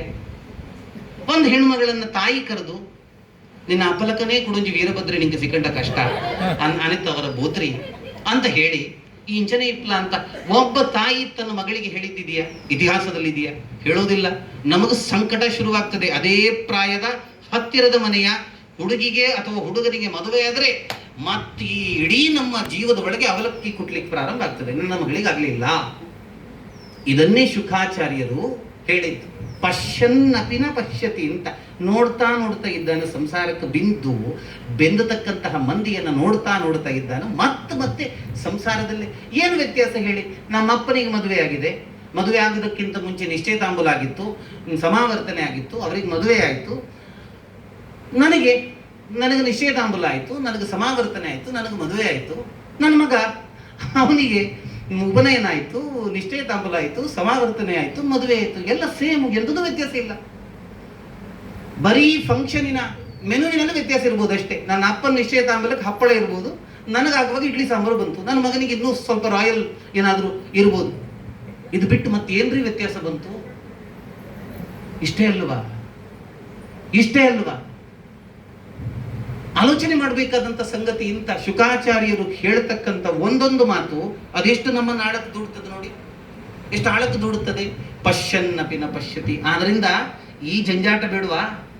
ಈ ರಗಳೆಗಳು ಬೇಡವಾ? ಈ ತಾಪತ್ರಯ ಬೇಡವಾ? ಧ್ಯಾನ ಮಾಡು ನಾರಾಯಣನನ್ನ. ಯಾರಿಗೆ ಯಾವತ್ತೂ ಅಂತ್ಯ ಇಲ್ಲ ಅಂಥ ಅನಂತ ಪದ್ಮನಾಭನನ್ನ ಮತ್ತೆ ಸ್ಮರಣೆ ಮಾಡುವಂತ ಶುಕಾಚಾರ್ಯರು ಹೇಳ್ತಾರೆ. ಅದರಿಂದ ಅವರು ಹೇಳ್ತಾರೆ ಏನು ಅಂತ ಹೇಳಿದ್ರೆ, ಮೊದಲಾಗಿ ಒಂದಷ್ಟು ಸಂಗತಿಗಳನ್ನ ಹೇಳ್ತಾರೆ. ಈ ಹೇಳುವಂತ ಸಂದರ್ಭದಲ್ಲೇ ಪರೀಕ್ಷಿತನ ಕುರಿತಾಗಿ ಒಂದು ಎಚ್ಚರದ ಮಾತನ್ನು ಹೇಳ್ತಾರೆ. ಇದು ಪರೀಕ್ಷಿತನಿಗಲ್ಲ, ಇದು ಪರೀಕ್ಷಿತ ನಮ್ಮ ಪ್ರತಿನಿಧಿ, ಇದು ನಮಗೆ ಸಂಬಂಧಪಟ್ಟ ಮಾತು. ಆಯುರ್ ಹರತಿ ವೈಪುಂಸಾಂ ಉದ್ಯನ್ನದ್ಯಂಚಯನ್ನಸೌ ತಸ್ಯರ್ಥೆ ಯದ್ ಕ್ಷಣೋನೀತಃ ಉತ್ತಮ ಶ್ಲೋಕವಾರ್ತಯ ಅಂತ. ಒಂದು ದಿವಸ ಸೂರ್ಯ ಹುಡ್ತಾನೆ, ಒಂದು ದಿವಸ ಸೂರ್ಯ ಕಂತುತ್ತಾನೆ, ಅದರೊಟ್ಟಿಗೆ ಮನುಷ್ಯನ ಒಟ್ಟಂದದ ಆಯುಷ್ಯದ ಒಂದು ದಿವಸವನ್ನ ತಗೊಂಡು ಹೋಗ್ತಾನಪ್ಪ. ನೀನು ಮೃತ್ಯುವಿಗೆ ಒಂದು ದಿವಸ ಹತ್ತಿರ ಹೋದಿ, ಅಥವಾ ಮೃತ್ಯು ನಿನಗೆ ಒಂದು ದಿವಸ ಹತ್ತಿರ ಬಂತು. ಯೋಚನೆ ಮಾಡಿದ್ದೀಯಾ? ತರವಃ ಖಿನ್ನ ಜೀವಂತಿ ಬಸ್ರಾ ಖಿನ್ನ ಶ್ವಸಂತ್ಯುತ ನ ಖಾದಂತಿ ನ ಮೇಘಂತಿ ಕಿಂ ಗರಾಮ ಪಶವೋಪರೆ. ಶುಕಾಚಾರ್ಯರು ಹೇಳ್ತಾರೆ, ಬರೀ ಬದುಕು ಉಣ್ಣೋದಕ್ಕೆ ಬದುಕೋದು, ತಿನ್ನೋದಕ್ಕೆ ಬದುಕೋದು, ಕುಡಿಯೋದಕ್ಕೆ ಬದುಕೋದು, ಮೋಜು ಮಸ್ತಿ ಇತ್ಯಾದಿಗಳು ಮಾತ್ರ ಬದುಕಿನ ದೊಡ್ಡ ಗುರಿ ಅಂತ ಆದ್ರೆ, ತರವಹ್ಕಿನ್ನ ಜೀವಂತಿ, ಮರಗಳು ಬದುಕೋದಿಲ್ವಾ? ನಿನಗೂ ಮರಕ್ಕೂ ಏನೋ ವ್ಯತ್ಯಾಸ? ಅವಕ್ಕೂ ಕೂಡ ಗೊಬ್ಬರ ಹಾಕಿದ್ರೆ ಒಳ್ಳೆ ಫಲ ಕೊಡ್ತಾವೆ, ನಿನಗೆ ಬೇಕಾದದ್ದು ಕೊಟ್ಟರೆ ನೀನು ಹಂಗೆ ಕುಣಿತಿ ಅಂತ. ಬಸ್ರಾಕಿನ್ನ ಶ್ವಸಂತ್ಯುತ. ಒಬ್ಬ ಕಮ್ಮಾರನ ಮನೆಯಲ್ಲಿ ಬೆಂಕಿಯನ್ನ ಬಿಸಿ ಮಾಡ್ಲಿಕ್ಕೆ ಅಂತ ಒಂದು ಚೀಲ ಇರ್ತದೆ, ಅದು ಹಿಂಗೆ ತಿರುಗಿಸ್ತಾ ಇರ್ತಾನೆ. ಆ ಚೀಲದ ತುದಿಯಲ್ಲಿ ಗಾಳಿ ಬರ್ತಾ ಇರ್ತದೆ. ಆ ಗಾಳಿಗೂ ನಿನ್ನ ಮೂಗಿನ ಗಾಳಿಗೂ ಏನು ವ್ಯತ್ಯಾಸ? ಬದುಕಿನಲ್ಲಿ ಒಂದು ಅರ್ಥ ಇಲ್ಲ ಅಂತ ಹೇಳಿದ್ರೆ ಎರಡೂ ಒಂದೇ ಅಲ್ವಾ? ಏನು ವ್ಯತ್ಯಾಸ? ಬಸ್ರಾ ಕಿನ್ನ ಶ್ವಸಂತ ಖಾದಂತಿ ನ ಮೇಘಂತಿ ಕಿಂಗ್ರಾಮ ಪಶವೋಪರೆ. ಅಲ್ಲಯ್ಯ, ತಿನ್ನೋದೇ ದೊಡ್ಡ ಕಾರ್ಯಕ್ರಮ ಅಂತಾದ್ರೆ ನಿನಗೂ ಊರಲ್ಲಿರತಕ್ಕಂತಹ ಮಿಕ್ಕುಳಿದ ಪ್ರಾಣಿಗಳಿಗೂ ಏನೋ ವ್ಯತ್ಯಾಸ? ಅವು ತಿಂತಾವೆ, ಅವುಗಳ ಆಹಾರವನ್ನು ಅವು ತಿಂತಾವೆ, ನಿನ್ನ ಆಹಾರವನ್ನು ನೀನು ತಿಂತಾ ಇದ್ದಿ. ಅವುಗಳು ಕೂಡ ಅವುಗಳ ಸಂಸಾರವನ್ನು ನಡೆಸ್ತಾಗಿದ್ದಾವೆ, ಅವುಗಳಿಗೂ ಕೂಡ ಪ್ರಾಣಿಗಳು ಮರಿಗಳು ಹುಡುತ್ತಾವೆ, ನಿಂದು ಕೂಡ ಸಂತಾನ ಅಭಿವೃದ್ಧಿ ಆಗ್ತಾಗಿದೆ. ಏನಾಯ್ತು? ಏನು ವ್ಯತ್ಯಾಸ? ಎಲ್ಲ ಒಂದೇ ಅಲ್ವಾ? ಪ್ರಾಣಿ ಮತ್ತೆ ಮನುಷ್ಯ ಏನಾದ್ರೂ ವ್ಯತ್ಯಾಸ ಬಂತ? ಆದ್ರಿಂದ ಇಷ್ಟಕ್ಕೆ ಮಾತ್ರ ಮೀಸಲಾಗಿಡ್ಬೇಡ ನಿನ್ನ ಜೀವನವನ್ನ ಅಂತ ಯುದ್ಧ ಮಾತನ್ನು ಹೇಳ್ತಾರೆ. ಅವರು ಎಲ್ಲಿ ತನಕ ಹೇಳ್ತಾರೆ ಹೇಳಿದರೆ, ಫಸ್ಟ್ ಕೇಳಿದ ಪ್ರಶ್ನೆ ಏನು ಹೇಳಿ, ಸಾಯ್ತಕ್ಕಂಥ ಮನುಷ್ಯ ಏನ್ ಮಾಡಬೇಕು ಅಂತ ಪರೀಕ್ಷಿತ ಕೇಳಿದ್ದು. ಅದಕ್ಕೆ ಏನ್ ಚಂದದ ಉತ್ತರ ಕೊಡ್ತಾರೆ ಶುಕಾಚಾರ್ಯರು. ಹೇಳ್ತಾರೆ, ನೀನು ಏನು ಮಾಡಬೇಕು ಗೊತ್ತಾ, ಭಗವಂತನ ವಿರಾಟ್ ರೂಪದ ಚಿಂತನೆಯನ್ನು ನೀನು ನಡೆಸಬೇಕು ಅಂತ ಸ್ಥೂಲೋಪಾಸನೆಯ ಚಿತ್ರಣವನ್ನ ಪರೀಕ್ಷಿತನ ಮುಂದೆ ಇಟ್ಟರು. ಎಷ್ಟು ಸ್ಥೂಲ ಅಂತ ಹೇಳಿದ್ರೆ ಅದು ನಮ್ಮ ಕಲ್ಪನೆ ಮೀರಿದ್ದದು ಅಂತ. ಈ ಲೋಕ ಇದೆಯಲ್ಲ, ಅಥಳ ವಿತಳ ಸುತಳ ರಸಾತಳ ಮಹಾತಳ ಪಾತಾಳ ಅಂತ ಹೇಳಿ 7 ಕೆಳಗಿನ ಲೋಕ, ಭೂಹು ಭುವಃ ಸುವಹ ಮಹಾಜನ ತಪಃ ಸತ್ಯಲೋಕ, 7 ಮೇಲಿನ ಲೋಕ, 7 ಕೆಳಗಿನ ಲೋಕ. ಈ ಎಲ್ಲಾ ಲೋಕಗಳಲ್ಲಿ ಭಗವಂತ ವ್ಯಾಪಿಸಿರತಕ್ಕಂತಹ ಸ್ಥೂಲ ರೂಪದ ಚಿತ್ರಣ, ಈ ಚಿಂತನೆಯನ್ನು ನೀನು ಮಾಡಬೇಕು. ಅದು ತದೇಕ ಚಿತ್ತದಿಂದ ಮಾಡ್ತಾ ಇರುವಂತ ವ್ಯಕ್ತಿ ನೀನು ಹೌದಾದ್ರೆ ಸಾಯುವಂತಹ ಕ್ಷಣ ಅನ್ನುವಂಥದ್ದು ನಿನಗೆ ಆನಂದದಾಯಕ ಆಗ್ತದಪ್ಪ ಅಂತ. ಏನು ಪುರುಷ ಸೂಕ್ತದ ಮೊದಲ ಮಂತ್ರ ಇದೆ, ಸಹಸ್ರ ಶೀರ್ಷ ಪುರುಷ ಸಹಸ್ರಾಕ್ಷ ಸಹಸ್ರಪಾತ್ ಸ ಭೂಮಿಂ ವಿಶ್ವತೋ ವೃತ್ವ ಅತ್ಯತಿಷ್ಠ ದಶಾಂಗುಲಂ ಅಂತ. ಇಡೀ ವಿಶ್ವವನ್ನ ವ್ಯಾಪಿಸಿ ಮತ್ತೆ ಪುನಃ 10 ಅಂಗುಲ ಮೇಲಕ್ಕೆ ನಿಂತಿದ್ದಾನವ ಅಂತ. ಈ ಇಡೀ ಚಿತ್ರಣವನ್ನ ಮೊದಲಾಗಿ ಪರೀಕ್ಷಿತನಿಗೆ ಶುಕಾಚಾರ್ಯರು ಕೊಡ್ತಾರೆ. ಮತ್ತೆ ಸ್ಥೂಲೋಪಾಸನೆಯನ್ನ ಹೇಳ್ತಾರೆ. ಅಂದ್ರೆ ಒಂದೊಂದು ಲೋಕದಲ್ಲಿ ಇಲ್ಲಿ ಅವನ ಕಾಲು ಬರ್ತದಪ್ಪ, ಇಲ್ಲಿ ಅವನ ಜಂಘಾಭಾಗ ಬರ್ತದೆ, ಇಲ್ಲಿ ಕಟಿ ಬರ್ತದೆ, ಇಲ್ಲಿ ಹೊಟ್ಟೆ ಬರ್ತದೆ, ಇಲ್ಲಿ ಮತ್ತೆ ಹೃದಯ ಬರ್ತದೆ, ಇಲ್ಲಿ ಕಂಠ ಬರ್ತದೆ, ಇಲ್ಲಿ ಭಗವಂತನ ತಲೆ ಇದೆ, ಇಲ್ಲಿ ಕಿರೀಟ ಇದೆ ಅಂತ ಹೇಳಿ ಇಡೀ ಲೋಕವನ್ನ ವ್ಯಾಪಿಸಿರತಕ್ಕಂಥ ಮಹಾನುಭಾವನ ಮಹಾಚಿತ್ರಣವನ್ನ ನಮ್ಮ ಮುಂದೆ ಇಡುವಂಥದ್ದು ಅಂತ. ಕಷ್ಟ ಇಲ್ಲ ಇದು, ಬಹಳ ಕಷ್ಟ ಇಂಥದ್ದನ್ನ. ಅದಕ್ಕೆ ಅಂತ ಮತ್ತೇನು ಮಾಡ್ತಾರೆ, ಸೂಕ್ಷ್ಮೋಪಾಸನೆಯ ಸಂಗತಿಯನ್ನು ಅದಕ್ಕೆ ಹೇಳ್ತಾರೆ. ಅಂಥದ್ದೇ ವಿರಾಟ್ ರೂಪ ಭಗವಂತನ ಸನ್ನಿಧಾನ ನಿನ್ನ ಒಳಗೂ ಕೂಡ ಇದೆ, ಅದನ್ನ ನೋಡುವವ ಆಗು ಅಂತ. ಅದು ಸೂಕ್ಷ್ಮೋಪಾಸನೆ. ಆ ಸೂಕ್ಷ್ಮೋಪಾಸನೆಯನ್ನ ಈ ಸಂದರ್ಭದಲ್ಲೂ ಶುಕಾಚಾರ್ಯರು ಸ್ವಯಂ ಹೇಳ್ತಾರೆ. ಮುಂದಕ್ಕೆ ಕಪಿಲ ಮಹರ್ಷಿ ತನ್ನ ತಾಯಿಗೆ ಹೇಳ್ತಕ್ಕಂಥ ಸಂದರ್ಭದಲ್ಲೂ ಕಪಿಲ ಮುನಿಯ ಮಾತು ಅಂತ ಹೇಳಿ ಶುಕಾಚಾರ್ಯರು ಹೇಳ್ತಾರೆ. ಬಹಳ ಮುಖ್ಯ. ನಾವಿವತ್ತೇನು ಧ್ಯಾನ ಅಂತ ಹೇಳ್ತೇವೆ, ಹಿಂಗೆ ಮುದ್ರೆ ಹಿಡ್ಕೊಳ್ಳಿ, ಕಣ್ಣು ಮುಚ್ಚಿ ಏನು ಆಲೋಚನೆ ಮಾಡಿ ಅಂತ ಹೇಳಿ ಆ ಯೋಗ ಕ್ಲಾಸಲ್ಲೆಲ್ಲ ಹೇಳ್ಕೊಡ್ತಾರೆ, ಧ್ಯಾನ ಮಾಡಿ ಅಂತ. ಆ ಧ್ಯಾನದ ಯದ್ಯಪಿ ಸ್ವರೂಪವನ್ನ ಶುಕಾಚಾರ್ಯರು ಹೇಳ್ತಾರೆ. ಭಗವಂತ ಅವನು ಹೇಗಿದ್ದಾನಪ್ಪ ನೋಡಿ, ಇಡಿಯಾಗಿ ಇರತಕ್ಕಂಥ ಭಗವಂತನ ಇಡಿಯಾಗಿ ಇರತಕ್ಕಂಥ ಚಿಂತನೆಯನ್ನು ಮಾಡ್ಲಿಕ್ಕಾಗಲಿಲ್ಲ ಹೇಳಿದ್ರೆ ಅಂಗಗಳನ್ನಾದ್ರೂ ಚಿಂತನೆ ಮಾಡಿ ಅಂತ ಹೇಳ್ತಾರೆ. ಅವನ ಕಾಲು ಅಷ್ಟಕ್ಕೆ ಆಲೋಚನೆ ಮಾಡಿ ಫಸ್ಟ್. ಅದರಲ್ಲಿ ನೀವು ಸಮರ್ಥರಾದ್ರೆ ಅದರ ಮೇಲಕ್ಕೆ ಹೋಗುವ ಅಂತ. ಕಾಲು ಹೆಂಗಿದೆ, ಅದರಲ್ಲಿ ಯಾವ ಯಾವ ಚಿಹ್ನೆಯಿಂದ ಅಲಂಕೃತ ಆಗಿದೆ. ಆ ಕಾಲಿನ ಬೆರಳಿಗೆ ಬಿದ್ದ ಸೂರ್ಯ ರಶ್ಮಿಯ, ಅದು ಯಾವುದೋ ಒಂದು ರಶ್ಮಿಯ ಆ ಹೊರಸೂಸುವಿಕೆಯಿಂದ ಬ್ರಹ್ಮಾಂಡ ಹೇಗೆ ವ್ಯಾಪ್ತ, ಬೆಳಕು ಅದು ಚೆಲ್ತಾಗಿದೆ, ಇದನ್ನೇ ಆಲೋಚನೆ ಮಾಡಿ ಅಂತ ಶುಕಾಚಾರ್ಯರು ಹೇಳ್ತಾರೆ. ಅಂದ್ರೆ ತುಂಬಾ ದೊಡ್ಡದಾದಾಗ ಆಲೋಚನೆ ಮಾಡ್ಲಿಕ್ಕೆ ಆಗೋದಿಲ್ಲ. ನಮಗೊಂದು ಲಿಮಿಟೇಷನ್ ಇದೆಯಲ್ವಾ, ಅದನ್ನು ಕ್ರಾಸ್ ಮಾಡ್ಲಿಕ್ಕೆ ಆಗೋದಿಲ್ಲ. ಅದಕ್ಕೆ ಅದನ್ನ ಒಂದೊಂದೇ ಅಂಗಕ್ಕೆ ಅಂತ ಮೀಸಲಿಟ್ಟು ಆ ಅಂಗಾಂಗಗಳನ್ನು ಚಿಂತನೆ ಮಾಡುವಂಥದ್ದು. ಅವನ ಕಣ್ಣು, ಆ ಹುಬ್ಬು, ಆ ರೆಪ್ಪೆ, ಆ ಕಣ್ಣಿನಲ್ಲಿ ಸೂಸ್ತಕ್ಕಂತಹ ಕಾರುಣ್ಯ ರಸ, ಇದನ್ನೆಲ್ಲ ಚಿಂತನೆ ಮಾಡಲಿಕ್ಕಿರುವಂಥ ಸಂಗತಿ ಅಂತ ಹೇಳಿ ಸೂಕ್ಷ್ಮೋಪಾಸನೆಯನ್ನ ಎಲ್ಲ ಹೇಳುವಂಥದ್ದಾಗ್ತದೆ. ಇದೆಲ್ಲ ಆದಮೇಲೆ ಸಮಸ್ಯೆ ಆದದ್ದೇನು ಗೊತ್ತಾ, ನೀವು ಸಂಸಾರದಲ್ಲಿ ಇರ್ತಕ್ಕಂಥ ಮಂದಿಯನ್ನ ಇಮಿಡಿಯೇಟ್ ಆಗಿ ಸನ್ಯಾಸ ತಗೊಳ್ಳಿ ಅಥವಾ ನೀವು ಪೂರ್ತಿಯಾಗಿ ಅಧ್ಯಾತ್ಮದ ಪ್ರಪಂಚಕ್ಕೆ ವಾಲಬೇಕು ಅಂತ ಹೇಳಿದ್ರೆ ಆಗೋದಿಲ್ಲ. ಆಗ್ತದ? ಅಷ್ಟು ಪಕ್ಕ ಆಗೋದಿಲ್ಲ. ಅದಕ್ಕೆ ಸೋಪಾನಗಳಿದೆ, ಅದಕ್ಕೆ ಸ್ಟೆಪ್ಸ್ ಇದೆ, ಹಂಗೆ ಹೋಗ್ಬೇಕಲ್ಲ. ಒಮ್ಮೆ ಈಗ ಏಕಾದಶಿ ಉಪವಾಸ ನಾಳೆಯಿಂದ ನಾನು ಶುರು ಮಾಡ್ತೇನೆ ಹೇಳಿದ್ರೆ ಆಗೋದಿಲ್ಲ. ಏಕಾದಶಿ ಉಪವಾಸವನ್ನು ಕೂಡ ಮೊದಲ ಹಂತದಲ್ಲೇ ಸ್ವಲ್ಪವೇ ಆಹಾರವನ್ನು ಬಿಡುತ್ತಾ ಕೊನೆಗೆಲ್ಲವನ್ನು ಬಿಡುವಂಥದ್ದು ಮಾಡಿದರೆ ನಾವು ಸಮರ್ಥರಾಗ್ತೇವೆ. ಫಸ್ಟಿಗೆ ಬಿಡೋದುಂಟಲ್ಲ, ಮತ್ತು ಏಕಾದಶಿನೇ ಬಿಡೋದು, ಅದಾಗೋದಿಲ್ಲ. ಇದು ಈ ಹಿನ್ನೆಲೆಯಲ್ಲೇ ಅವರು ಏನ್ ಮಾಡ್ತಾರೆ ಹೇಳಿದ್ರೆ, ಪರೀಕ್ಷಿತನಿಗೆ ನೋಡೆಯ ರಾಜನ್,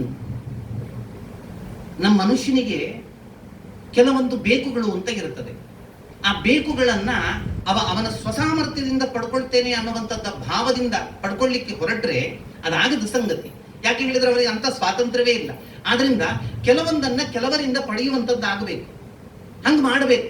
ಆ ರೀತಿಯ ಪ್ರಾರ್ಥನೆ. ಆದ್ರಿಂದ ನಿನಗೆ ಮುಖ ಚೆನ್ನಾಗಿರ್ಬೇಕಾ, ಬ್ರಹ್ಮವರ್ಚಸ ಕಾಮಸ್ತು ಯಜೇತ ಬ್ರಹ್ಮಣಪತಿಂ ಅಂತ ಭಾಗವತ ಹೇಳುತ್ತದೆ. ಒಳ್ಳೆ ಮುಖ ಬೇಕಪ್ಪ, ಚೆನ್ನಾಗಿರತಕ್ಕಂತಹ ಚಾರ್ಮಿಂಗ್ ಪರ್ಸನಾಲಿಟಿ ಅಂತ ಹೇಳ್ತಾರೆ, ಒಳ್ಳೆ ಲವಲವಿಕೆಯ ಮುಖ. ಆ ಮುಖ ಬೇಕಾ? ಮುಖ ಬೇಕಿದ್ರೆ ಬ್ರಹ್ಮದೇವರನ್ನ ವಿಶೇಷವಾಗಿ ಸ್ಮರಣೆ ಮಾಡು. ಸಂಪತ್ತು ಬೇಕಾ, ಅಗ್ನಿಯನ್ನ ಆರಾಧನೆ ಮಾಡು. ಒಳ್ಳೆ ಗಂಡ ಬೇಕಾ, ಉಮೆಯನ್ನ ಪಾರ್ವತಿಯನ್ನ ಪ್ರಾರ್ಥನೆ ಮಾಡು ಅಂತ ಹೇಳಿ. ರಾಜ್ಯ ಕಾಮ ಬೇಕಾ, ವಿಶ್ವೇ ದೇವತೆಗಳನ್ನ ಆರಾಧನೆ ಮಾಡು ಅಂತ ಹೇಳ್ತಾ ಹೇಳ್ತಾ ಹಿಂಗ ಒಂದೊಂದೇ ಸ್ಟೆಪ್ ಅಲ್ಲಿ ರಾಜ ಪೂರ್ತಿ ಲೌಕಿಕದಲ್ಲಿದ್ದವ, ಪರೀಕ್ಷಿತ ಪೂರ್ತಿ ಲೌಕಿಕದಲ್ಲಿದ್ದವ. ಅಧ್ಯಾತ್ಮ ಇತ್ತು, ಇಲ್ಲ ಅಂತಲ್ಲ, ಆದ್ರೆ ಅವ ಮಾಡ್ಕೊಳ್ತಾ ಇದ್ದದ್ದೇನು ರಾಜ್ಯಭಾರವನ್ನ. ಲೌಕಿಕರೊಂದಿಗೆ ಅವನ ಸಂಪರ್ಕಗಳು ಹೆಚ್ಚಿ, ಅದರಿಂದ ಪೂರ್ತಿಯಾಗಿ ಅವನನ್ನು ಈಚೆ ಕಡೆ ವಾಲಿಸೋದು ಹೇಗೆ? ಹಂಗೆ ಒಂದೊಂದೇ ಬೇಕಾದ ಪದಾರ್ಥಗಳನ್ನ ಹೀಗೆ ಕೇಳಬೇಕು, ಇವರ ಹತ್ರ ಇಂಥದ್ದು ಕೇಳಬೇಕು ಅಂತ ಹೇಳಿ ಮೆಲ್ಲನೆ ಕೊನೆಗೆ ಹೇಳ್ತಾರೆ ಶುಕಾಚಾರ್ಯರು, ನೋಡಯ್ಯ, ಅಕಾಮಃ ಸರ್ವಕಾಮೋವಾ ಮೋಕ್ಷ ಕಾಮ ಉದಾರದೀಹಿ ತೀವ್ರೇಣ ಭಕ್ತಿ ಯೋಗೇನ ಯಜೇತ ಪುರುಷಂ ಪರಂ ಅಂತ ಹೇಳಿಬಿಟ್ರು. ನೋಡು, ಒಂದೊಂದನ್ನ ಕೊಡ್ಲಿಕ್ಕೆ ಒಬ್ಬೊಬ್ಬ ದೇವತೆಗಳಿದ್ದಾರೆ ಅಂತ ಹೇಳಿತ್ತಲ್ಲ ಇಷ್ಟು ಹೊತ್ತು ನಾನು, ಅವರು ಕೂಡ ಪೂರ್ತಿ ಸ್ವತಂತ್ರರಲ್ಲ. ಅವರನ್ನ ಕೊಡಿಸುವವ, ಅವರೊಳಗಿದ್ದುಕೊಂಡು ಕೊಡಿಸುವ ಮತ್ತು ನಮ್ಮ ಭಗವಂತನೇ ಸರಿ. ಆದ್ರಿಂದ ಒಂದು ಸಂಗತಿ ಇದೆ ನೋಡು, ಅಕಾಮಃ ಮೋಕ್ಷ ಕಾಮೋವ, ಯಾವ ಬಯಕೆಯೂ ಇಲ್ಲ, ಅಥವಾ ಮೋಕ್ಷ ಅನ್ನತಕ್ಕಂತಹ ದೊಡ್ಡ ಬಯಕೆ ನಿನ್ನದು ಹೌದಾಗಿದೆ ಅಂತಾದರೆ ತೀವ್ರೇಣ ಭಕ್ತಿ ಯೋಗೇನ ಯಜೇತ ಪುರುಷಂ ಪರಂ, ಅತ್ಯಂತ ತೀವ್ರ ಆಗಿರತಕ್ಕಂತಹ ಭಕ್ತಿ ಅನ್ನತಕ್ಕಂತಹ ಯೋಗ ಹೇಳಿದ್ರೆ ಉಪಾಯ, ಭಕ್ತಿ ಅನ್ನತಕ್ಕಂತಹ ಉಪಾಯದಿಂದ ಶ್ರೀಮನ್ನಾರಾಯಣನ ಸ್ಮರಣೆ ಆಗಲಿ ಅನ್ನುವಂಥ ಮಾತನ್ನ ಶುಕಾಚಾರ್ಯರು ಹೇಳ್ತಾರೆ. ನೋಡಿ, ಇದು ಅರ್ಥ ಆಗೋದಿಲ್ಲ ನಮಗೆ. ಒಂದು ಸರ್ತಿ ಒಂದು ದಿವಸಕ್ಕಾಗುವಾಗ ಇದ್ದ ಸಂಪತ್ತೆಲ್ಲ ಸಾಕು ಅಂತ ಕಾಣ್ತದ್ರಿ. ಈಗ ಅನುಭವಿಸ್ಲಿಕ್ಕೆ ಬೇಕಾದಂತಹ ಇಂದ್ರಿಯ ಪಾಟಲ, ಒಂದು ರೀತಿಯ ಸಾಮರ್ಥ್ಯ ಎಲ್ಲ ಇದೆ. ಅದರಿಂದ ಮನೆ ದೊಡ್ಡದು ಬೇಕು ಅಂತ ಕಾಣ್ತದೆ, ಅದರಿಂದ ದೊಡ್ಡ ವೆಹಿಕಲ್ ಬೇಕು ಅಂತ ಕಾಣ್ತದೆ. ಯಾಕೆ? ಅದರಲ್ಲಿ ಆಸಕ್ತಿಯನ್ನು ತೋರಿಸ್ತಕ್ಕಂಥ ಇಂದ್ರಿಯಕ್ಕೆ ಶಕ್ತಿ ಇದೆ. ಒಂದು ದಿವಸ ಇದು ಯಾವುದೂ ಕೂಡ ಅನುಭವಿಸುವಂತಹ ಸಾಮರ್ಥ್ಯ ಇಂದ್ರಿಯಕ್ಕೆ ಇಲ್ಲ ಅಂತಾದಾಗ ಇದೆಲ್ಲವೂ ಕೂಡ ಬಂಧಕ ಆಗ್ತದೆ. ದೊಡ್ಡ ಮನೆ ಬೇಕು ಅಂತ ಇತ್ತು ಮೊದಲು, ಮದುವೆ ಆಗುವಾಗ ಫಸ್ಟ್ ಶುರುವಿಗೆ 60-65 ವರ್ಷ ಆದ ಕೂಡಲೇ ಮೇಲಕ್ಕೆ ಹೋಗುವಾಗ ಗಂಟು ಹಿಡಿತದೆ, ಶುರು ಮಾಡ್ತಾರೆ. ಯಾರಿಗೆ ಬೇಕ್ರಿ ಇಷ್ಟು ದೊಡ್ಡ ಮನೆ? ಆಳು ಅಮೇರಿಕ ಉಂಟು, ಗಿಂಬೆ ಬೊಂಬಾಯಿ ಉಂಟು, ಎಂಕ್ಳು ಇರುವೇರು ಜಬ್ಬನ ಹಾಕೊಂಡು ಮೂರು ಗುಡಿಸ್ಲಿಕ್ಕೆ ಆಗ್ತದ ಮನೆ, ಮೇಲಕ್ಕೆ ಹೋಗ್ಲಿಕ್ಕೆ ಆಗ್ತದ? ನಮ್ಮದೇ ಸಂಗತಿಯನ್ನು ಶುಕಾಚಾರ್ಯರು ಹೇಳಿದ್ರು. ಒಂದ್ ದಿವಸ ಏನೂ ಬೇಡ, ದೊಡ್ಡ ಮನೆ ಬೇಡ ಅಂತ ಕಾಣುತ್ತದೆ, ಧೂಳು ಕಟ್ಟಿ ಕೂರುತ್ತದೆ ಕಾರು, ವರ್ಷಗಟ್ಟಲೆ ಅದನ್ನು ಸ್ಟಾರ್ಟ್ ಮಾಡುವವರಿಲ್ಲ. ತುಂಬಾ ಒಡವೆಗಳು ಹಂಗೆ ಇರ್ತದೆ ಲಾಕರಲ್ಲಿ, ನೋಡುವವರಿಲ್ಲ. ತುಂಬಾ ಜನಕ್ಕೆ ಯಂಗಿರುವಾಗ ತೋರಿಸಿದ್ದೇ ಬಂತು, ಈಗ ನೋಡುವವರಿಲ್ಲ, ಹಾಕೊಳ್ಳುವವರಿಲ್ಲ. ಏನು ಸತ್ಯ ಅಲ್ವಾ? ಏನು ಸತ್ಯದ ಮಾತನ್ನು ಹೇಳ್ತಾರೆ. ಅದೇ ಆಗ ಹೇಳಿದ ಹಾಗೆ ನಮ್ಮನ್ನು ನೋಡ್ಕೊಂಡು ಶುಕಾಚಾರ್ಯರು ಹೇಳ್ತಾ ಇದ್ದಾರೋ ಎಂಬಂತೆ ಸಂಗತಿ ಇದೆ ಅಂತ. ಅದರಿಂದ ಒಂದು ದಿವಸ ಬೇಡ ಅಂತ ಕಾಣುತ್ತದೆ, ಎಲ್ರಿಗೂ ಕಾಣುತ್ತದೆ. ಆಗ ಏನು ಬೇಕು ಅಂತ ಕಾಣುತ್ತದೆ ಗೊತ್ತಾ? ಈ ಜಂಜಾಟದಿಂದ ಮುಕ್ತಿ ಸಿಕ್ಕಿದ್ರೆ ಸಾಕು ಅಂತ ಕಾಣ್ತದೆ. ಜಂಜಾಟ ಬೇಡರಿ. ಸಂಸಾರ ಸಮಸ್ಯೆಗಳ ಆಗರ. ಇಲ್ಲಿ ಸುಖ ಉಂಟು, ಇಲ್ಲ ಅಂತಲ್ಲ, ಆದ್ರೆ 2 ಪಟ್ಟು ದುಃಖ ಇದೆ. ಒಂದು ಮೈಸೂರು ಪಾಕ ತಿಂದಾಗ ಆಗ್ತಕ್ಕಂತಹ ಸಂತೋಷ ಎಷ್ಟೋ ಅಷ್ಟೇ ಸಂಸಾರದಲ್ಲಿ ಸಂತೋಷ. ಹಿಂಗ್ ತೆಗಿತಾ ಸುಖ ಇಲ್ಲ, ಇಲ್ಲಿ ತಂತ ಸುಖ ಇಲ್ಲ. ಬಾಯಿಗಿಟ್ಟು 2 ಕ್ಷಣ ಅದನ್ನ ರಸವನ್ನ ಆಸ್ವಾದನೆ ಮಾಡಿದ್ದು, ಆಗ ಮಾತ್ರ ಸುಖ. ಒಳಗು ಹೋಯ್ತಾ ಮತ್ ಸುಖ ಇಲ್ಲ. ಮೈಸೂರು ಪಾಕ್ ಸಿಕ್ಕಾಪಟ್ಟೆ ಒಳಗೆ ಹೋಯ್ತಾ ಮತ್ತು ದುಃಖ ಆಯ್ತಾ? ಇದು ಇಷ್ಟು ಸಮಸ್ಯೆ ಇದೆ. ಸುಖ ಉಂಟಲ್ಲ ಸಂಸಾರದಲ್ಲಿ. ಒಂದು ದಿವಸ ಇದೆಲ್ಲವೂ ಬೇಡ ಅಂತ ಕಾಣ್ತದಲ್ಲ, ಆಗ ಒಂದು ಬೇಕು ಅಂತ ಕಾಣ್ತದೆ, ಈ ಜಂಜಾಟದಿಂದ ಮುಕ್ತಿ.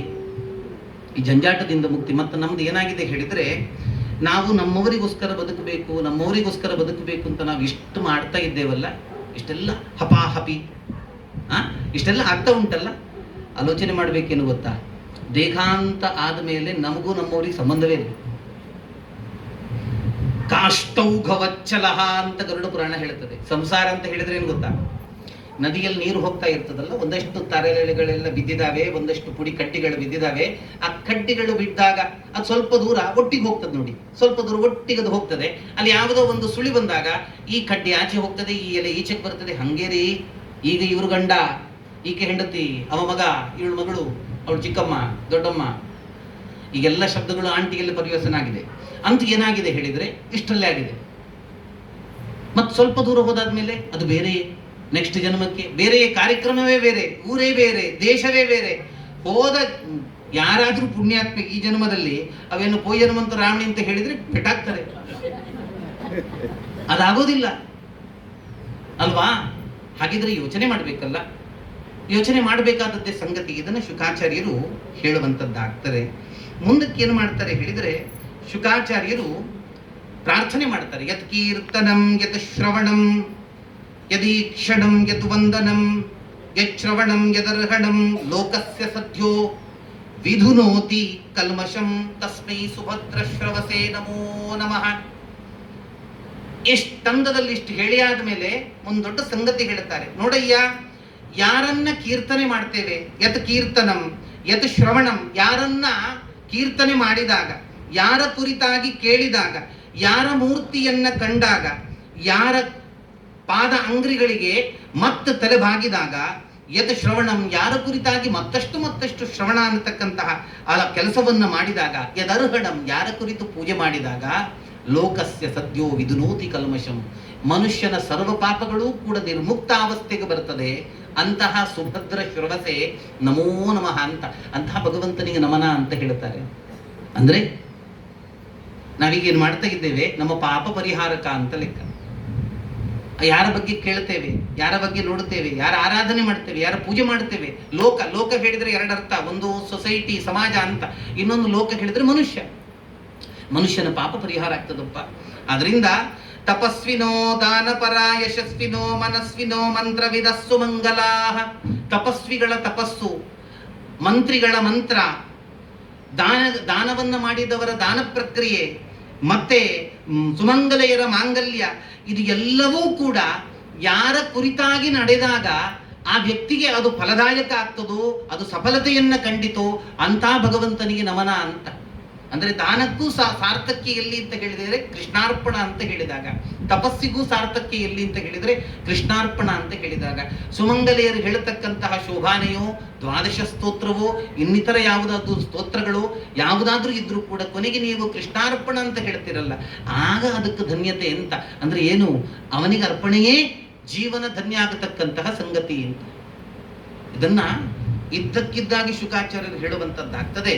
ಮುಂದಕ್ಕೇನು ಗೊತ್ತಾ, ಇಡೀ ಒಟ್ಟಂದದ ಅವತಾರದ ಪಟ್ಟಿಯನ್ನು ಕೊಡ್ತಾರೆ. ಎಷ್ಟು ಅವತಾರದ ಕಥೆಯನ್ನು ನಾವು ಭಾಗವತದಲ್ಲಿ ನೋಡ್ಲಿಕ್ಕಿದ್ದೇವೆ ಅಂತ ಅದನ್ನು ಸೂಕ್ಷ್ಮವಾಗಿ ಮೊನ್ನೆ ದಿವಸ ನಾವು ನೋಡಿಯಾಗಿದೆ.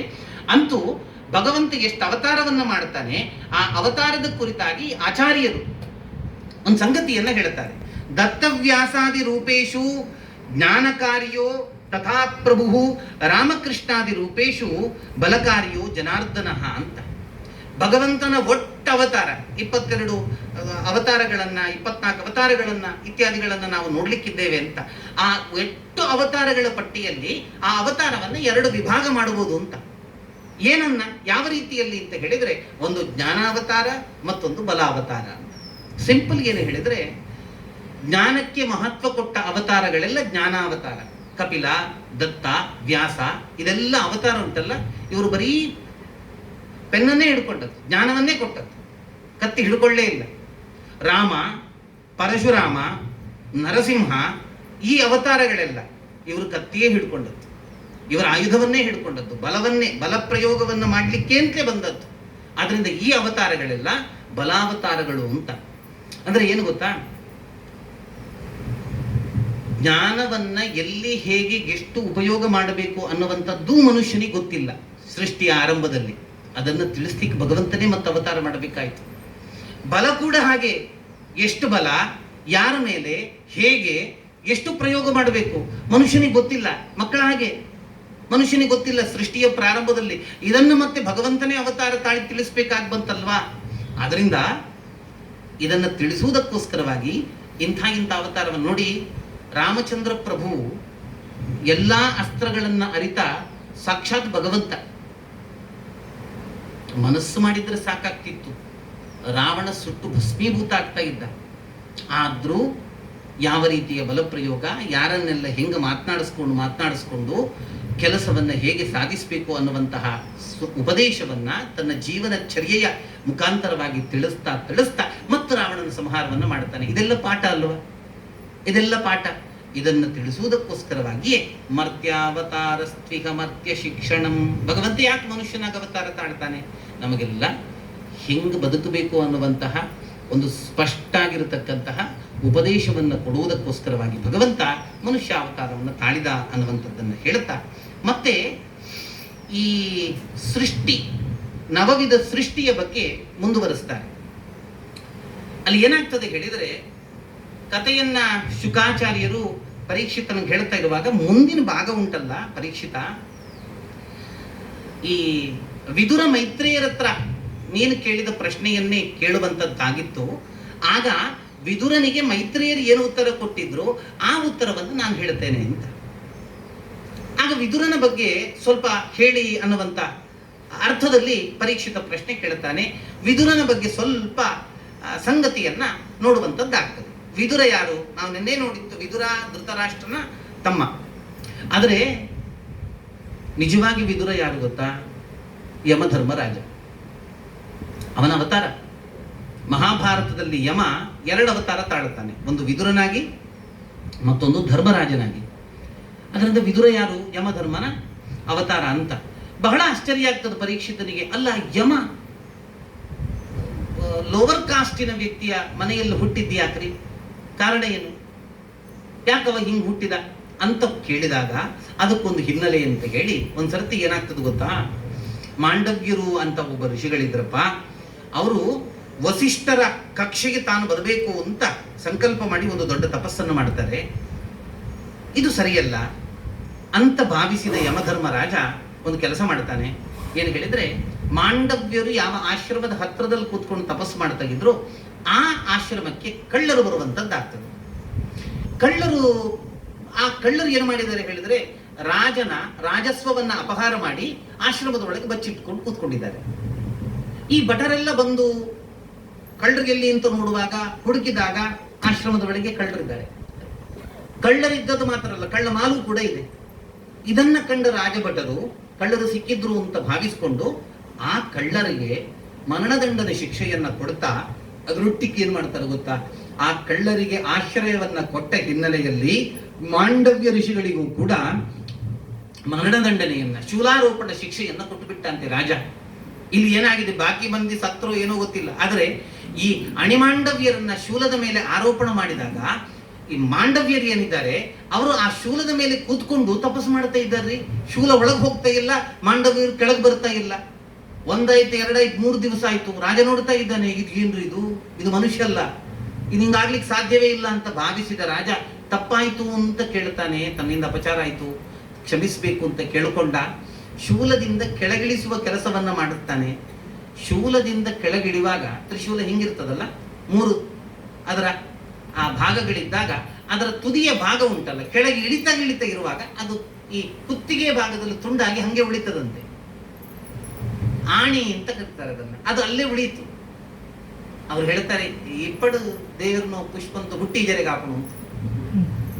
ಒಳ್ಳೆ ಕೈಯಲ್ಲಿ ಹಿಡ್ಕೊಳ್ಬೇಕು ಅಂತಿಲ್ಲ, ಇಲ್ಲೇ ಹಿಡ್ಕೊಳ್ಬೋದು, ಕುಯ್ಬೋದು, ಹಾಕ್ಬೋದು ಅಂತ. ಆ ದಿವಸದಿಂದ ಅವರಿಗೊಂದು ಹೊಸ ಹೆಸರು ಬಂತು, ಆಣಿಮಾಂಡವ್ಯ ಅಂತ. ಅಣಿಮಾಂಡವ್ಯ ಅಂತ ಹೆಸರು ಬಂತು. ಈ ಮಾಂಡವ್ಯರಿಗೆ ಸಿಟ್ಟೀಗ. ಅಲ್ಲ, ತಾನು ಏನೂ ಮಾಡಲಿಲ್ಲ, ಜನ್ಮದಲ್ಲಿ ಇನ್ನೊಬ್ಬರಿಗೆ ಉಪದ್ರ ಕೊಡಲಿಲ್ಲ, ನನಗೆ ಇಂಥದ್ದೊಂದು ಘೋರ ರೀತಿಯ ಅಪಮಾನ ಶಿಕ್ಷೆ ಇದು ಯಾಕಾಯ್ತು? ಸೀದಾ ಆವಾಗ ಆ ಶಕ್ತಿ ತಪಸ್ಸಿನ ಬಲದಿಂದ ಯಮಧರ್ಮರಾಜನ ಹತ್ರ ಹೋಗಿ ಅವನ ಹತ್ರ ಮತ್ತೆ ಪ್ರಶ್ನೆ ಮಾಡ್ತಾರೆ, ಯಾಕೋ ಇಂಥದ್ದು ವ್ಯವಸ್ಥೆ ಮಾಡಿದಿ? ನೀನಲ್ವಾ ಧರ್ಮರಾಜ, ಯಾಕೆ ಮಾಡಿದಿ? ಅದಕ್ಕೆ ಯಮಧರ್ಮರಾಜ ಹೇಳ್ತಾನೆ, ನೀವು 8 ವರ್ಷದ ಹುಡುಗ, 8 ವರ್ಷದ ಪ್ರಾಯ ಆಗುವುದಕ್ಕಿಂತ ಮುಂಚೆ ಚಿಕ್ಕ ಬಾಲಕನಾಗಿದ್ದಾಗ ಒಂದು ಚಿಟ್ಟೆಯನ್ನು ಹಿಡಿದು ಒಂದು ಕೈಯಲ್ಲಿ ಒಂದು ಏನು ಮುಳ್ಳನ್ನು ಹಿಡ್ಕೊಂಡು ಅದಕ್ಕೆ ಚುಚ್ಚಿದಿರಿ. ಅದಕ್ಕೆ ಚುಚ್ಚಿ ಸಾಯಿಸಿದ ಹಿನ್ನೆಲೆಯಲ್ಲಿ ನಿಮಗೆ ಇದು ಶಿಕ್ಷೆ ಅಂತ. ಯೋಚನೆ ಮಾಡ್ಬೇಕಲ್ಲ ರೀ, ಒಂದು ಚಿಟ್ಟೆಯನ್ನ ಸಾಯಿಸಿದ್ದಕ್ಕೆ ಇಂಥ ಶಿಕ್ಷೆ ಅಂತ ತ್ರಿಶೂಲದ ಮೇಲೆ ಕೂರ್ಬೇಕಾಗಿ ಬಂತು. ಸರಿ ಬಿಡಿ. ಅದು ಮುಂದಕ್ಕೆ ಏನಾಗ್ತದೆ ಹೇಳಿದ್ರೆ, ಆಗ ಮಾಂಡವ್ಯರಿಗೆ ಸಿಟ್ಟು ಬರ್ತದೆ. ಮಾಂಡವ್ಯರು ಹೇಳ್ತಾರೆ, ಬುದ್ಧಿ ಇಲ್ಲ ನಿನಗೆ, ನಿನ್ನನ್ನ ಧರ್ಮರಾಜ ಅಂತ ಕರೀತಾರೆ, ಯಾವ ಧರ್ಮವೋ ನಿಂದು? ಯಾಕೆ ಒಬ್ಬ ವ್ಯಕ್ತಿ 8 ವರ್ಷಕ್ಕಿಂತ ಮುಂಚೆ 80 ವರ್ಷದ ನಂತರ ಮಾಡಿದ ಮಹಾ ಪಾಪಗಳಿಗೆಲ್ಲ ಶಿಕ್ಷೆ, ಅದರಲ್ಲಿ ರಿಯಾಯಿತಿ ಇದೆ, ವಿನಾಯಿತಿ ಇದೆ. ಒಂದು ಬಾಲ್ಯ ಅಂತ, ಮತ್ತೊಂದು ಇಂದ್ರಿಯ ಶಕ್ತಿಯನ್ನ ಕಳ್ಕೊಂಡಿರ್ತಾರೆ ಅಂತ. ಅದರಿಂದ ಅದನ್ನ ಅಷ್ಟು ಸೀರಿಯಸ್ ಆಗಿ ತಗೊಳ್ಳಿಕ್ಕಿಲ್ಲ. ನೀನು ಯಾವ ಹಿನ್ನೆಲೆಯಲ್ಲಿ ನನಗೆ ಶಿಕ್ಷೆಯನ್ನು ಕೊಟ್ಟಿ? ನೀನುಂಟಲ್ಲ ಒಬ್ಬ ಶೂದ್ರಳ ಮಗನಾಗಿ ಹುಟ್ಟು ಅಂತ ಶಾಪ ಕೊಟ್ಟು ಮಾಂಡವ್ಯರು. ಆದ್ರಿಂದ ವಿದುರನಾಗಿ ಹುಟ್ಟಿದ್ದರು. ವಿದುರನ ಅಪ್ಪ ಮತ್ತೆ ವೇದವ್ಯಾಸರೇ, ಅಂದ್ರೆ ದಾಸಿಯಲ್ಲಿ ಹುಟ್ಟಿದಂತಹ ಮಗ ವಿದುರ. ಇಲ್ಲಿ ಇವರು ಶಾಪ ಕೊಟ್ಟ ಹಿನ್ನೆಲೆಯಲ್ಲಿ ವಸಿಷ್ಠರ ಸಾಮ್ಯ ತಪ್ಪಿ ಹೋಯಿತು. ಅಂತೂ ನಿಜವಾಗಿ ಯಮಧರ್ಮರಾಜನಿದ್ದೇ ಸಂಕಲ್ಪ ಅದು, ವಸಿಷ್ಠರ ಸಾಮ್ಯಕ್ಕೆ ಮಾಂಡವ್ಯರು ಹೋಗಬಾರದು ಅಂತ ಆಯ್ತು ಕತೆ ಅಂತ. ಇದೆಲ್ಲ ಆದ್ಮೇಲೆ ವಿದುರರು ಮತ್ತೆ ತೀರ್ಥಯಾತ್ರೆ ಹೋಗುವಂತದ್ದಾಗ್ತದೆ. ಅಲ್ಲಿ ಮೈತ್ರೇಯರ ಫಸ್ಟಿಗೆ ಅಕ್ರೂರ ಸಿಗ್ತಾನೆ. ಅಕ್ರೂರನೊಡನೆ ಮಾತನಾಡ್ತಾ ಯದುಕುಲದ ನಾಶದ ಬಗ್ಗೆ ವಿಚಾರವನ್ನ ತಿಳಿತಾ ಒಂದಷ್ಟು ಸಂಗತಿಗಳಾಗಿ ಕೃಷ್ಣ ಒಂದಷ್ಟು ಉಪದೇಶವನ್ನು ಅವನಿಗೆ ಕೊಟ್ಟದ್ದು ಗೊತ್ತಾಗ್ತದೆ. ಆ ಉಪದೇಶವನ್ನ ನೀನು ನನಗೆ ಹೇಳಬೇಕು ಅಂತ ಮತ್ತೆ ವಿದುರ ಅಕ್ರೂರನ ಹತ್ರ ಕೇಳುವಾಗ ಅವನು ಹೇಳ್ತಾನೆ, ಇಲ್ಲ, ನಾವು ಉಪದೇಶವನ್ನ ಕೃಷ್ಣನ ಹತ್ರ ಕೇಳ್ತಾ ಇರುವಾಗ ಯೋಗಾಯೋಗದಲ್ಲಿ ನಾವು ಉಪದೇಶ ಕೇಳ್ತಾ ಇರುವಂತ ಸಂದರ್ಭದಲ್ಲಿ ಅಲ್ಲಿಗೆ ಮೈತ್ರೇಯರು ಬಂದ್ರು. ಆ ಮೈತ್ರೇಯರು ಬಂದಾಗ ಆ ಮೈತ್ರೇಯರ ಹತ್ರ ಈ ಉಪದೇಶವನ್ನ ಹೇಳ್ತಾ ಕೃಷ್ಣ ಹೇಳಿದ್ದ, ಬದರಿಯಲ್ಲಿ ನಿಮಗೆ ಮತ್ತೆ ವಿದುರ ಸಿಗ್ತಾನೆ. ವಿದುರ ಸಿಕ್ಕಿದಾಗ ನಾನು ಹೇಳಿದ ವಿಚಾರವನ್ನು ನೀವೆಲ್ಲ ವಿದುರನಿಗೆ ಹೇಳಬೇಕು ಅಂತ. ಆದ್ರಿಂದ ನಿನಗೆ ನಾನು ಹೇಳೋದಿಲ್ಲಪ್ಪ, ನಿನಗೆ ಹೇಳಲಿಕ್ಕೆ ಅಂತ ಮೈತ್ರೇಯರು ಅಲ್ಲಿ ಬದರಿಯಲ್ಲಿ ಕಾಯ್ತಾ ಇದ್ದಾರೆ, ನೀನು ಅಲ್ಲಿಗೆ ಹೋಗು ಅಂತ. ಅದರಿಂದ ವಿದುರ ಮೈತ್ರೇಯರಲ್ಲೂ ಪ್ರಶ್ನೆ ಮಾಡಿದ್ದು ಮತ್ತೆ ಇಡೀ ಭಾಗವತದ ಮುಂದಿನ ಕಥೆ ಅನ್ನುವಂಥದ್ದು ಅಲ್ಲಿಂದ ಪ್ರಾರಂಭ ಆದದ್ದು ಅಂತ. ಸರಿ, ಇದಾದ್ಮೇಲೆ ವಿದುರರು ಪ್ರಶ್ನೆ ಕೇಳುವಂಥದ್ದು, ಮೈತ್ರೇಯರು ಉತ್ತರ ಹೇಳುವಂಥದ್ದು, ಇದೆಲ್ಲ ಆಗ್ತದೆ. ನವವಿಧ ಸೃಷ್ಟಿಯ ಬಗ್ಗೆ ಹೇಳುತ್ತಾರೆ. ಏನೂ ಇರಲಿಲ್ಲ, ನಾ ಸದಾಸೀತ್ ನೋ ಸದಾಸೀತ್ ಅಂತ ಹೇಳಿ ಉಪನಿಷತ್ತು ಹೇಳುತ್ತದೆ. ಏನೂ ಇರಲಿಲ್ಲ, ಬರೀ ಕತ್ತಲು. ಏನೂ ಇಲ್ಲದಾಗ ಏನೋ ಒಂದು ಇರುವಂತದ್ದಾಗಬೇಕಲ್ಲ, ಈ ಭೂಮಿ ಹುಟ್ಟಬೇಕಲ್ಲ. ಆಗ ಮಹತ್ತತ್ವದ ನಿರ್ಮಾಣ ಆಯಿತು. ಬ್ರಹ್ಮದೇವರು ಅಂತ ಲೆಕ್ಕ ಮಹತ್ತತ್ವ ಹೇಳಿದ್ರೆ. ಮಹತ್ತತ್ವ ಆದ್ಮೇಲೆ ಅಹಂಕಾರ ತತ್ವ ಆದ್ಮೇಲೆ ಪಂಚಭೂತಗಳು, ಪಂಚ ಜ್ಞಾನೇಂದ್ರಿಯಗಳು, ಪಂಚ ಕರ್ಮೇಂದ್ರಿಯಗಳು, ಇದೆಲ್ಲ ಹುಟ್ಟುವಂತದ್ದಾಯಿತು. ಮತ್ತೆ ಮನಸ್ಸು ಹುಟ್ಟುವಂತದ್ದಾಯಿತು. ಮನಸ್ಸು ಹುಟ್ಟಿ ಆದ್ಮೇಲೆ ಮತ್ತೆ ಅಜ್ಞಾನ ಹುಟ್ಟುವಂತದ್ದಾಯಿತು. ಅಜ್ಞಾನ ಹುಟ್ಟಿ ಆದ್ಮೇಲೆ ಮರಗಿಡಗಳು ಹುಟ್ಟುವಂತದ್ದಾಯಿತು. ಮರಗಿಡಗಳು ಹುಟ್ಟಿ ಆದ್ಮೇಲೆ ಮತ್ತೆ ಪ್ರಾಣಿಗಳು ಹುಟ್ಟುವಂತದ್ದಾಯಿತು. ಈ ಪ್ರಾಣಿಗಳೆಲ್ಲ ಹುಟ್ಟಿ ಆದ್ಮೇಲೆ ಮತ್ತೆ ಕೊನೆಗೆ ಭಗವಂತನ ಸೃಷ್ಟಿಯ ವ್ಯವಸ್ಥೆಯಲ್ಲಿ ಕೊನೆಗೆ ಅವ ಸೃಷ್ಟಿ ಮಾಡಿದ್ದು ಮನುಷ್ಯರನ್ನ ಅಂತ. ಒಂದು ರೀತಿ ಪರ್ಫೆಕ್ಷನ್ ಮನುಷ್ಯನ ರಚನೆಯಲ್ಲಿ ಪೂರ್ಣತೆ ಅನ್ನುವಂಥದ್ದನ್ನು ನಾವು ನೋಡ್ತೇವೆ. ಅಲ್ಲ, ಎಲ್ಲಾ ರಚನೆಯು ಭಗವಂತನೇ ಸೃಷ್ಟಿ ಮಾಡಿದ್ದು, ಯಾವುದು ಅಪೂರ್ಣ ಅಂತಲ್ಲ. ಆದ್ರೆ ನಾವು ನೋಡುವ ಒಂದು ಪ್ರಾಣಿಗೆ ಮತ್ತೆ ಮನುಷ್ಯನಿಗೆ ಎಷ್ಟು ವ್ಯತ್ಯಾಸ ಇದೆ ನೋಡಿ. ನನಗೆ ಏನು ಬೇಕು, ನಾನು ನಿಮ್ಮ ಹತ್ರ ಡೈರೆಕ್ಟ್ ಆಗಿ ಅದೇ ಬೇಕು ಅಂತ ಹೇಳ್ತೇನೆ, ನೀವು ಅದೇ ನನಗೆ ತಂದು ಕೊಡ್ತೀರಿ. ಪ್ರಾಣಿಗಳಿಗೆ ಆ ಭಾಗ್ಯ ಉಂಟಾ? ಅರ್ಥ ಆಗ್ತದ? ಪ್ರಾಣಿಗಳ ಮಾತು ಪ್ರಾಣಿಗಳಿಗೆ ಅರ್ಥ ಆಗ್ಬೋದು, ಅದು ನಮಗೆ ಅರ್ಥ ಆಗ್ತದ? ಇಲ್ಲ. ಅಂದ್ರೆ ಪೂರ್ಣತೆ. ಕೈ ನೋಡಿ, ಆ ಬೆರಳು ಅದು ಒಂದೇ ರೀತಿಯಲ್ಲಿಲ್ಲ. ಒಂದೇ ರೀತಿ ಇದ್ದಿದ್ರೆ ಕೆಲಸ ಆಗ್ತಾ ಇರಲಿಲ್ಲ. ಕಾಲು ನೋಡಿ, ಕಾಲಿನ ಸೃಷ್ಟಿ, ಪಾದರಚನೆ ಎಂತ ಅದ್ಭುತ ಗೊತ್ತಾ? ಹಿಂಗ ಆ ಪಾದ ಅನ್ನುವಂಥದ್ದು ಮೇಲ್ಭಾಗಕ್ಕೆ ಹಿಂಗ್ ಕೊಟ್ಟಿದ್ದಾನವ. ಫ್ಲಾಟ್ ಮಾಡಿದ್ರೆ ಬೀಳ್ತಾ ಇತ್ತು, ನಾವು ನಡಿಲಿಕ್ಕಾಗ್ತಾ ಇರಲಿಲ್ಲ. ಭೂಮಿಯನ್ನ ವ್ಯಾಕ್ಯೂಮ್ ಹಿಡ್ಕೊಂಡು, ಗಾಳಿ ಹಿಡ್ಕೊಂಡು ಹಿಂಗ್ ಗಟ್ಟಿಯಾಗಿ ನಿಲ್ಲುವಂತ ಭಾಗ್ಯ ಇರ್ತಿರ್ಲಿಲ್ಲ. ಏನ್ ಚಂದದಲ್ಲಿ ರಚನೆ ಮಾಡಿದ್ರೆ. ನಾವು ಚಪ್ಪಲ್ ಹಾಕೊಂಡು ಈಗ ಬೀಳ್ತೇವೆ, ಚಪ್ಪಲ್ ಲೆವೆಲ್ ಅಲ್ವಾ? ಕಾಲು ಹಂಗಿಲ್ಲ ನೋಡಿ. ಎಂಥ ಅದ್ಭುತ ಸೃಷ್ಟಿ! ಮನುಷ್ಯನ ಸೃಷ್ಟಿ ಅನ್ನುವಂಥದ್ದು ಇದೆಯಲ್ಲ, ಅದು ಪರಮಾದ್ಭುತ. ಎಲ್ಲಿವರೆಗೆ ಅದ್ಭುತ ಅಂತ ಹೇಳಿದ್ರೆ, ತಾಯಿ ಹೊಟ್ಟೆ ಒಳಗೆ ಮಗು ಇರ್ತದೆ. ತಾಯಿ ಉಂಡ ಆಹಾರ ಆ ತಾಯಿಯ ಹೊಕ್ಕಳಿನ ಬಳ್ಳಿಯ ಮುಖಾಂತರ ಆ ಮಗುವಿಗೆ ಸರಬರಾಜು ಆಗ್ತದಲ್ಲ. ಇಂಥ ಒಂದು ವಿಜ್ಞಾನವನ್ನ ಯಾವ ವಿಜ್ಞಾನಿ ಇವತ್ತು ಮಾಡ್ಲಿಕ್ಕಾಯ್ತು ಹೇಳಿ? ಇದು ಭಗವಂತ ಮಾಡಿದ್ದಲ್ವ? ಯಾರಿಗೆ ಮಾಡ್ಲಿಕ್ಕಾಯ್ತು? ನಾವು ಚಂದ್ರನಲ್ಲಿ ಹೋಗ್ತೇವೆ, ನಾವು ಮಂಗಳನಲ್ಲಿ ಹೋಗ್ತೇವೆ, ನಾವು ಶುಕ್ರನಲ್ಲಿ ಹೋಗ್ತೇವೆ, ಎಲ್ಲ ಹೇಳ್ತಾರಲ್ಲ ವಿಜ್ಞಾನಿಗಳು. ಒಂದು ಮಾಡ್ರಿ, ಒಂದು ಮಗುವನ್ನ ಈ ರೀತಿಯಲ್ಲಿ ನಿರ್ಮಾಣ ಮಾಡಿ ಆಗ್ತದ ನೋಡಿ. ಭಗವಂತ ಆವನಾದಾರ ಗರ್ಭದ ಶಿಶುವಿಗೆ, ಪುರಂದರದಾಸರು ಹೇಳ್ತಾರೆ, ಆವನಾದಾರ ಗರ್ಭದ ಒಳಗೆ ಮಗು ಇರುವಂತದ್ದೇ ಒಂದು ಅತ್ಯಾಶ್ಚರ್ಯ ಸಂಗತಿ ಅಂತ. ಅದರ ಬೆಳವಣಿಗೆ, ಅದು ದೊಡ್ಡದಾಗ್ತಕ್ಕಂಥದ್ದು, ಅದು ತಿರುಗುವಂಥದ್ದು, ಅದರ ಜನ್ಮ ಏನ್ ಆಶ್ಚರ್ಯ! ಈ ರೀತಿ ಸೃಷ್ಟಿ ಮಾಡುವಂಥದ್ದು. ಇದೆಲ್ಲ ಸಂಗತಿಯನ್ನ ಹೇಳಿ ಆದ ಮೇಲೆ ಮತ್ತೆ ಮನುಷ್ಯನ ಸೃಷ್ಟಿಯ ಹಂತಗಳನ್ನ ಮೆಲ್ಲ ಹೇಳಲಿಕ್ಕೆ ಪ್ರಾರಂಭ ಮಾಡ್ತಾರೆ. ಈ ಮನುಷ್ಯನ ಸೃಷ್ಟಿ ಮಾಡ್ಲಿಕ್ಕೆ ಶುರು ಮಾಡಿದ ಅಂತ. ಹೆಂಗ್ ಶುರು ಮಾಡಿದ? ಯಾರಿಂದ ಶುರುವಾಯಿತು? ಆದಿ ವ್ಯಕ್ತಿಗಳು ಯಾರು? ಬ್ರಹ್ಮದೇವರಿಂದ 2 ಜೀವಿಗಳು ಉತ್ಪತ್ತಿ ಆಯ್ತಪ್ಪ. ಸ್ವಯಂಭುವ ಮನು ಮತ್ತೆ ಶತರೂಪ ಅನ್ನತಕ್ಕಂಥ 2 ದಂಪತಿಗಳು ಹುಟ್ಟಿಯಾದ ಕೂಡಲೇ ಸ್ವಯಂಭುವ ಮನು ಬ್ರಹ್ಮದೇವರ ಹತ್ರ ಕೇಳ್ತಾನಂತೆ, ಏನು ಅಪ್ಪಣೆ ಸ್ವಾಮಿ ಅಂತ. ಅದಕ್ಕೆ ಬ್ರಹ್ಮದೇವರು ಹೇಳ್ತಾರೆ, ಸೃಷ್ಟಿ ಮುಂದುವರಿಲಿ, ಜೀವಜಾತಿಗಳು ಹುಟ್ಟಬೇಕಲ್ಲ, ಸೃಷ್ಟಿ ಮುಂದುವರಿಲಿ ಅಂತ. ಸ್ವಯಂಭೂ ಮನು ಹೇಳ್ತಾನೆ, ಅಲ್ಲ ಸೃಷ್ಟಿ ಮಾಡಬೇಕು ಅಂತ ಹೇಳಿದ್ರೆ ಭೂಮಿ ಬೇಕಲ್ಲ, ಭೂಮಿ ಇಲ್ಲ. ಕೆಳಗೆ ನೋಡಿದ್ರೆ ನೀರೇ ನೀರು, ಭೂಮಿ ಇಲ್ಲ. ಬ್ರಹ್ಮದೇವರು ನೋಡುತ್ತಾರೆ, ಭೂಮಿ ಇಲ್ಲ. ಅರೆ ಏನಕ್ಕೆ ಸೃಷ್ಟಿ, ಹೆಂಗ್ ಸೃಷ್ಟಿ ಅಂತ ಆಲೋಚನೆ ಮಾಡುವಾಗ, ಹಾಗೆ ಬ್ರಹ್ಮದೇವರು ಆಲೋಚನೆ ಮಾಡ್ತಾ ಇರುವಂತ ಸಂದರ್ಭದಲ್ಲಿ ಅವರ ಮೂಗಿನಿಂದ ಒಂದು ಚಿಕ್ಕ ಜೀವಿ ಹುಟ್ಟಿತಂತೆ. ನೋಡ್ತಾ ನೋಡ್ತಾ ಇರುವ ಹಾಗೆ ಚಿಕ್ಕ ಗಾತ್ರದ ಆ ಜೀವ ಬೆಳೆದು ಬೆಳೆದು ಬೆಳೆದು ಬೆಳೆದು ದೊಡ್ಡ ಪರ್ವತ ಗಾತ್ರದಷ್ಟು ವಿಸ್ತಾರವಾಗಿ ಬೆಳೆದು ಬಿಡ್ತದಂತೆ. ನೋಡ್ತಾರೆ, ಬಹಳ ಚಂದದ ವರಾಹ ಅವತಾರ ಅಂತ. ನಾವು ಹಂದಿ ಅಂತ ಹೇಳುತ್ತೇವೆ, ಅದು ಚಂದ ಅಂತ, ಚಂದದ ಹಂದಿ ಅಂತ ಹೇಳಿದ್ರೆ ವಿರುದ್ಧ ಬದಾಗ್ತದೆ. ಯಾಕೆ ಹೇಳಿ, ಹಂದಿ ಚಂದ ಅಲ್ಲ, ಸತ್ಯವಾಗಿ ಹೇಳು, ನಾನು ಹಂದಿ ಚಂದವ. ಆದ್ರೆ ವರಾಹ ಅಂತ ಕರೆದು ನೋಡಿ, ವರಾಹ ಅಂತ ಹೇಳಿದ್ರೆ ಬಹಳ ನಮಗೆ ಈ ಗಲ್ಲಿದ ಹಂದಿ ನೋಡಿ ನೋಡಿ ಒಂದು ಚಂದದ ಹಂದಿ ಇರ್ಬೋದು ಅನ್ನುವಂಥ ಕಲ್ಪನೆಯೂ ಬರುವುದಿಲ್ಲ. ಭಾಗವತ ಹೇಳುತ್ತದೆ ಬಹಳ ಚಂದದ ಒಂದು ವರಾಹ ಅಂತ. ಆದ್ರಿಂದ ಅದಕ್ಕೆ ಹೆಸರೇ ವರಾಹ. ವರ ಅಂತ ಹೇಳಿದ್ರೆ ಏನು ಹೇಳಿ, ಚಂದ ಅಂತ. ಈ ನಮ್ಮ ಮದುವೆಯಲ್ಲಿ ವರ ಇಂಥವ್ರ ಮಗ ವರ, ಅವ್ರು ಚಂದ ಇರಲಿ ಚಂದ ಇಲ್ಲದೇ ಇರಲಿ, ಹಾಕುವಾಗ ಪ್ರಿಂಟ್ ಹಾಕ್ತಾರೆ ವರ ಅಂತ. ಚಂದದವ, ವರ್ಣೀಯ ಅಂತ, ಬಹಳ ಚಂದದಲ್ಲಿ ವರ್ಣನೆ ಮಾಡ್ಲಿಕ್ಕಿರುವ ವರ ಅಂತ. ಆ ಚಂದವನ್ನ ಪಡ್ಕೊಂಡಿದ್ದಂತಹ ಅವತಾರ ಅದಾದ್ರಿಂದ ಅದಕ್ಕೆ ವರಾಹ ಅವತಾರ ಅಂತ ಹೆಸರು. ಅವ ಬಂದು ಭೂಮಿ ಕೆಳಗೆ ಮುಳುಗಿ ಹೋಗಿತ್ತಲ್ಲ, ನೀರಿನ ಒಳಗೆ ಪಾತಾಳ ಲೋಕದವರೆಗೆ ಭೂಮಿ ಕೆಳಗೆ ಮುಳುಗಿ ಹೋಗಿತ್ತು. ಆ ಮುಳುಗಿ ಹೋದಂತಹ ಭೂಮಿಯನ್ನ ತನ್ನ ದವಡೆಯಿಂದ ಎತ್ತಿ ತಂದು, ಆಗ ಬ್ರಹ್ಮನಿಂದ ಮೊದಲಾಗಿ ಹುಟ್ಟಿದಂತಹ ಆದಿಹಿರಣ್ಯಾಕ್ಷ ಅಂತ, ಒಟ್ಟು ಇಬ್ರು ಹಿರಣ್ಯಾಕ್ಷರಿದ್ದಾರೆ. ಸ್ವಲ್ಪ ಕನ್ಫ್ಯೂಸ್ ಆಗ್ಬೋದು ನಿಮಗೆ. ಇಬ್ರು ಹಿರಣ್ಯಾಕ್ಷರಿದ್ದಾರೆ. ಒಂದು ಆದಿಹಿರಣ್ಯಾಕ್ಷ, ಬ್ರಹ್ಮನಿಂದಲೇ ಹುಟ್ಟಿದವ. ಮತ್ತೊಬ್ಬ ದಿತಿಪುತ್ರ ಹಿರಣ್ಯಾಕ್ಷ ಅಂತ, ಅದು ಜಯ ವಿಜಯರಿಗೆ ಶಾಪ ಸಿಕ್ಕಿ ಆಗುತ್ತೆ. ಈ ಆದಿಹಿರಣ್ಯಾಕ್ಷ ಹಿಂಗ ಭಗವಂತ ಆ ಭೂಮಿಯನ್ನು ತರ್ತಾ ಇರುವಾಗ ಅವನಿಗೆ ಸ್ವಲ್ಪ ತೊಂದರೆ ಕೊಟ್ಟಂತ ಸಂದರ್ಭದಲ್ಲಿ ಅವನಿಗೆ ಏನು ಮಾಡ್ತಾನೆ ಹೇಳಿದ್ರೆ, ತನ್ನ ಕೋರೆ ದಾಡೆಯಿಂದ ಅವನನ್ನು ಸಂಹಾರ ಮಾಡಿ ಭೂಮಿಯನ್ನ ಯಥಾಸ್ಥಾನದಲ್ಲಿ ಇಡುವಂತ ಕೆಲಸವನ್ನ ಮಾಡುತ್ತಾನೆ. ಇದು ಫಸ್ಟ್ ಆದಿಹಿರಣ್ಯಾಕ್ಷನ ಸಂಹಾರ. ಎರಡನೇ ಹಿರಣ್ಯಾಕ್ಷನ ಸಂಹಾರವನ್ನು ಕೂಡ ಅದೇ ವರಾಹ ಅವತಾರವೇ ಮಾಡಿದ್ದು. ಆದರೆ ಎರಡನೇ ಹಿರಣ್ಯಾಕ್ಷನ ಇತಿಹಾಸ ಮಾತ್ರ ಬೇರೆ. ಎರಡನೇ ಹಿರಣ್ಯಾಕ್ಷ ಏನಂದು, ಯಾರವ, ಅವ ಹುಟ್ಲಿಕ್ಕೆ ಕಾರಣ ಏನು ಅಂತ ಹೇಳಿದ್ರೆ, ಮತ್ತೆ ಪುನಃ ಸ್ವಲ್ಪ ಇತಿಹಾಸದ ಕಡೆಗೆ ನೋಡ್ಬೇಕಪ್ಪ ಅಂತ ಬ್ರಹ್ಮದೇವರು ಇದನ್ನು ಹೇಳುವಂಥದ್ದು. ಏನಾಗ್ತದೆ ಹೇಳಿದ್ರೆ, ಭೂಮಿಯಲ್ಲಾದಂತಹ ಒಂದು ಘಟನೆ ಅದಕ್ಕೊಂದು ವೇದಿಕೆ ಆಗ್ತದೆ. ಆಕಾಶದಲ್ಲಿ ಆದಂತಹ ಘಟನೆ ಆ ವೇದಿಕೆಯನ್ನ ಅಲಂಕರಿಸ್ತದೆ. ಅಲ್ಲಿ ಮೇಲೆ ಒಂದು ಘಟನೆ ಆಗಿತ್ತು.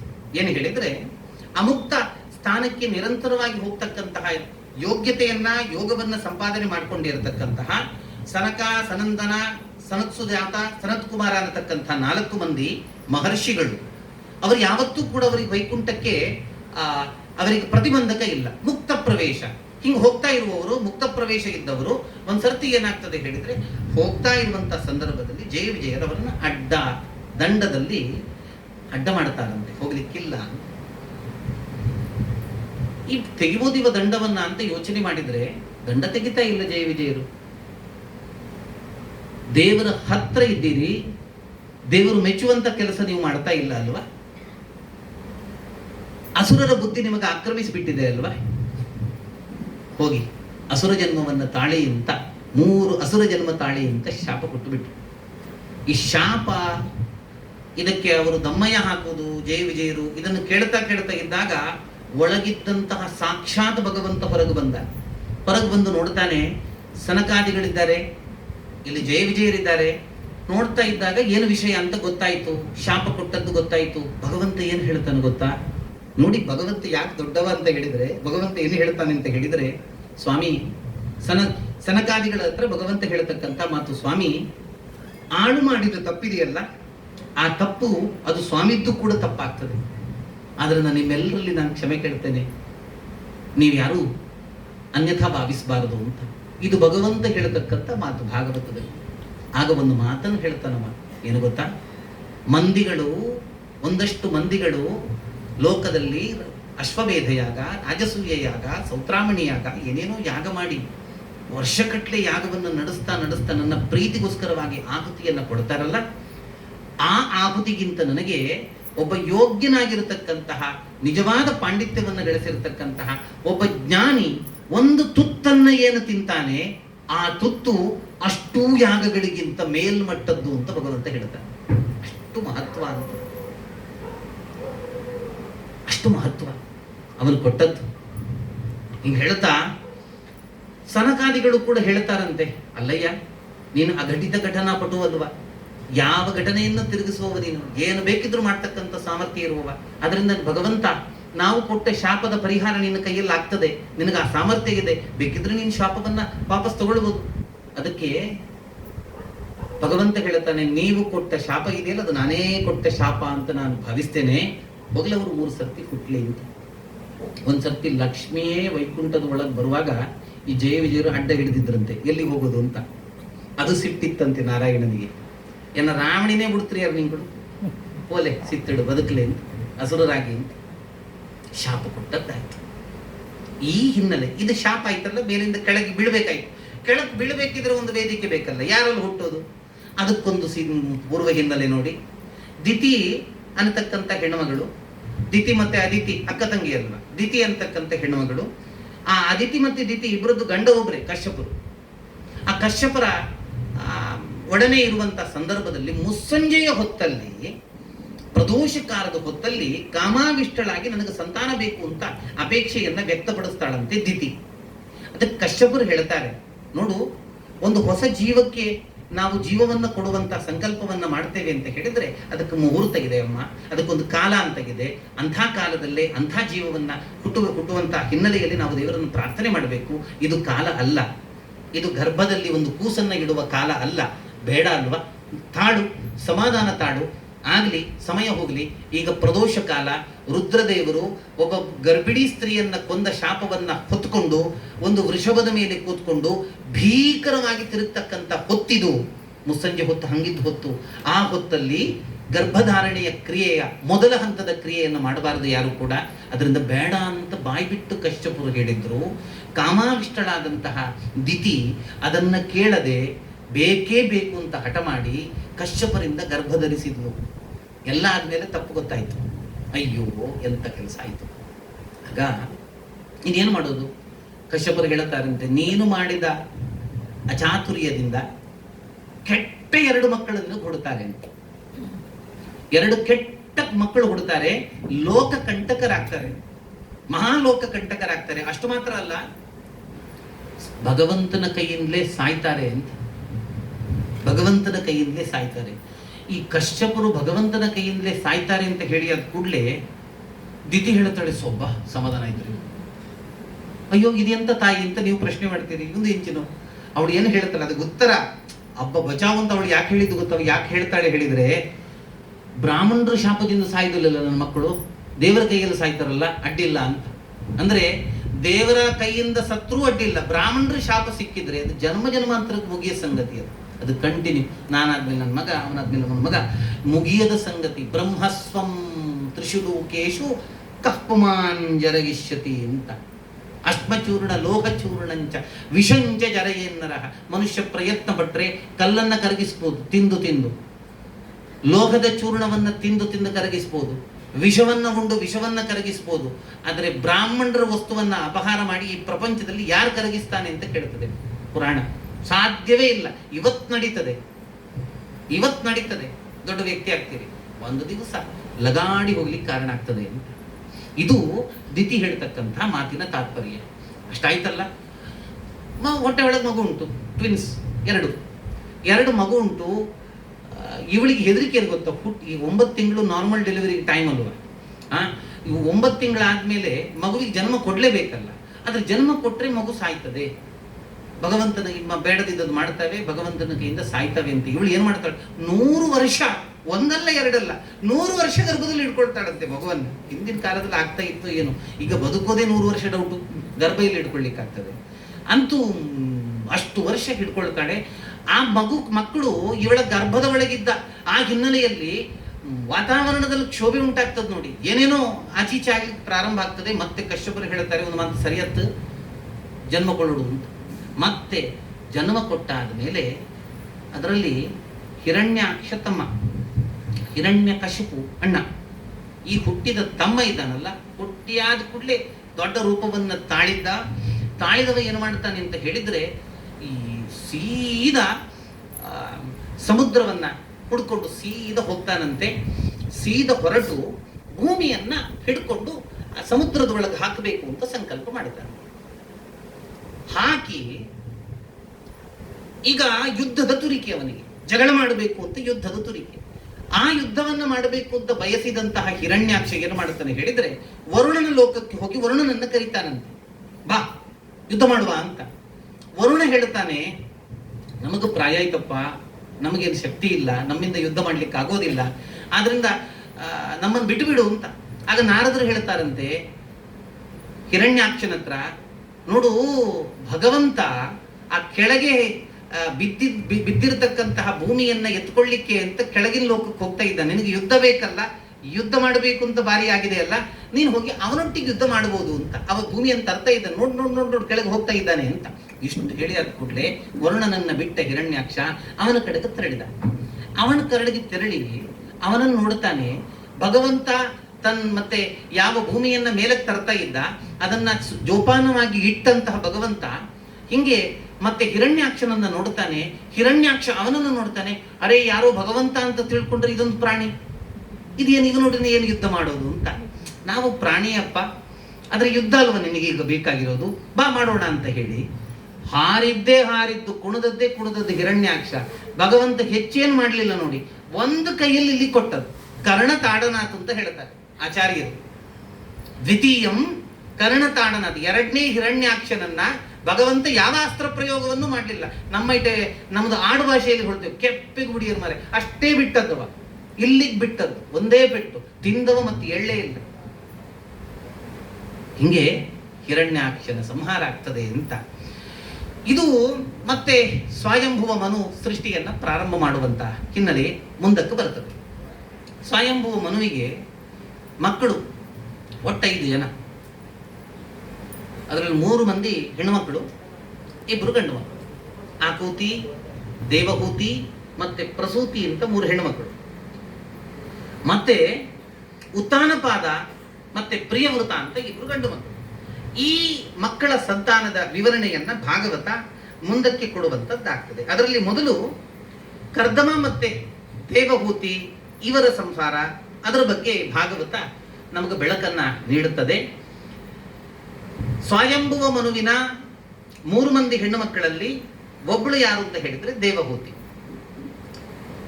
ಬಹಳ ಚಂದದ ಹೆಣ್ಮಗಳಂತೆ. ಅವಳನ್ನು ಮದುವೆ ಮಾಡಬೇಕು ಅಂತ ಸ್ವಯಂಭುವನು ಸಂಕಲ್ಪ ಮಾಡುತ್ತಾನೆ. ಇಲ್ಲಿ ಏನಾಗಿದೆ ಹೇಳಿದರೆ, ಕರ್ದಮ ಅನ್ನತಕ್ಕಂಥ ಒಬ್ಬ ಪ್ರದೇಶ್ವರ ಮುನಿ ಇದ್ರು. ಅವರು ಕೂಡ ಅನನ್ಯವಾಗಿ ಭಗವಂತನನ್ನ ತಪಸ್ಸು ಮಾಡುತ್ತಾರೆ. ನನಗೆ ಸಂಸಾರದಲ್ಲಿ ಆಸಕ್ತಿ ಇದೆ, ಮದುವೆ ಮಾಡಿಕೊಳ್ಬೇಕು ಅಂತ ಕಾಣ್ತಾ ಇದೆ, ಆದ್ರಿಂದ ನಿನ್ನಲ್ಲಿ ಶರಣು ಹೊಂದಿದ್ದೇನೆ ಅಂತ.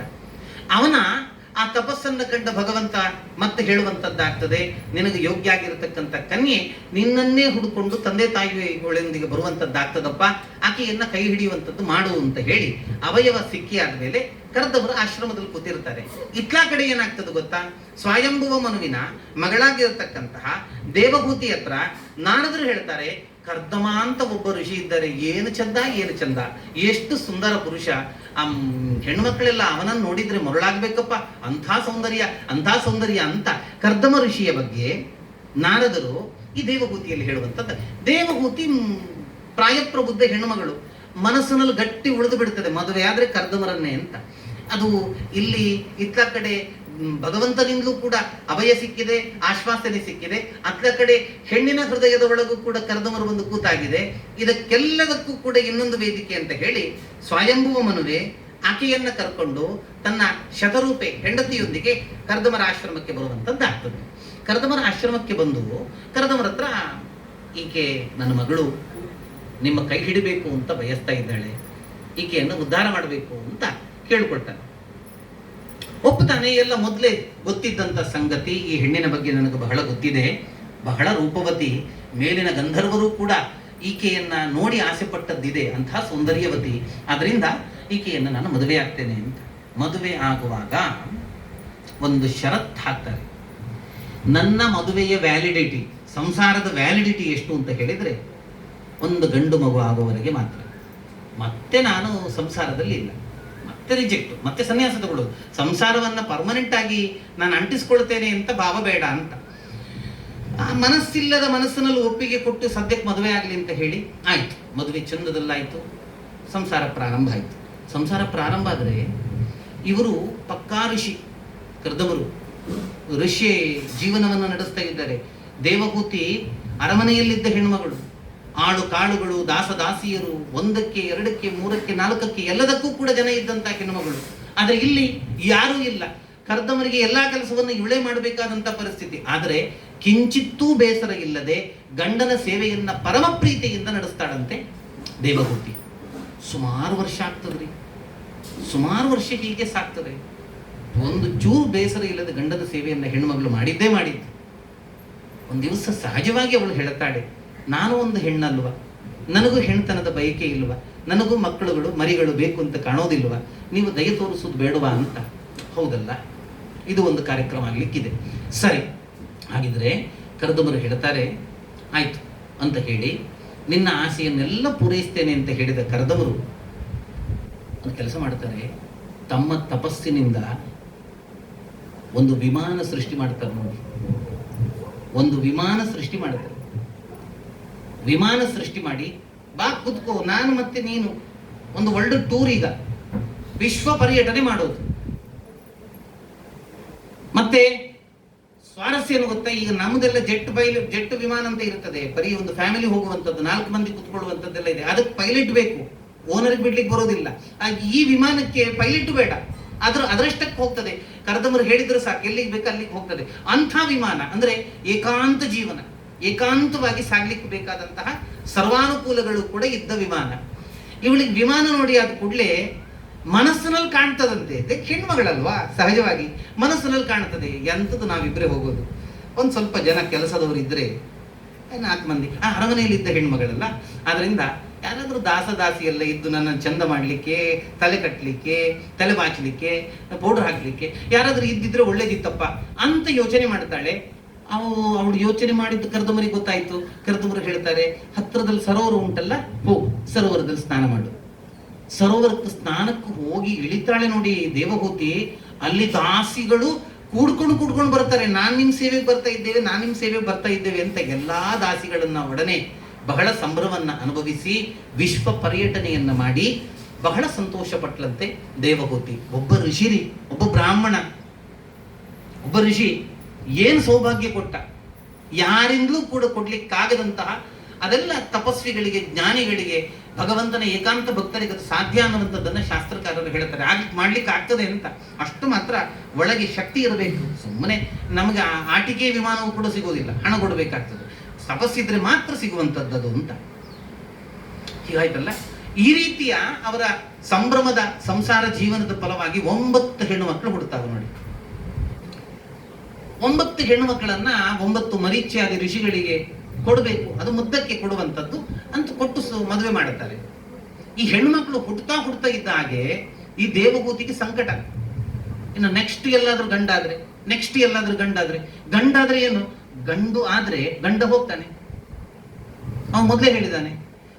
ಒಂದೊಂದು ಮಕ್ಕಳು ಆಗ್ತಾ ಇದ್ದ ಹಾಗೆ ಇವರು ನಿವೃತ್ತದ ಕಡೆಗೆ ಪ್ರವರ್ತಿಸ್ತಾ ಇದ್ದಾರೆ ಕರ್ದಮರು. ಗಂಡಾದ್ರೆ ಏನ್ ಕತೆ ಅಂತ ಹೇಳಿ ಕೊನೆಗೆ ಆಕೆ ಹೇಳ್ತಾಳೆ, ನೋಡಿ ಬರೀ ಹೆಣ್ಣು ಮಕ್ಕಳದ್ದೇ ಕಥೆ ಆಯ್ತು, ಗಂಡು ಮಗುವಾದ್ರೆ ನೀವು ಹೋಗ್ತೀರಿ ಅನ್ನುವಂಥದ್ದು ಗೊತ್ತಿದೆ, ಆದ್ರೆ ಗಂಡು ಮಗು ಇಲ್ಲದೆ ನನಗೆ ಗತಿಯಾಗ, ಅದರಿಂದ ಒಂದು ಗಂಡು ಮಗುವಿನ ಅಪೇಕ್ಷೆ ಇದೆ ಅಂತ ಹೇಳ್ತಾಳೆ.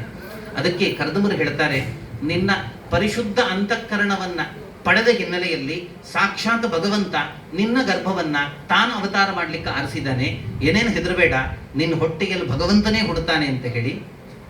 ಅದರಂತೆ ಕಪಿಲ ಅನ್ನತಕ್ಕಂತಹ ಭಗವಂತನ ಅವತಾರ ಕರ್ದಮ ಮತ್ತೆ ದೇವಹೂತಿ ದಂಪತಿಗಳ ದಾಂಪತ್ಯದ ಫಲವಾಗಿ ಆಗ್ತದೆ ಅಂತ ಭಾಗವತ ಹೇಳ್ತಾರೆ.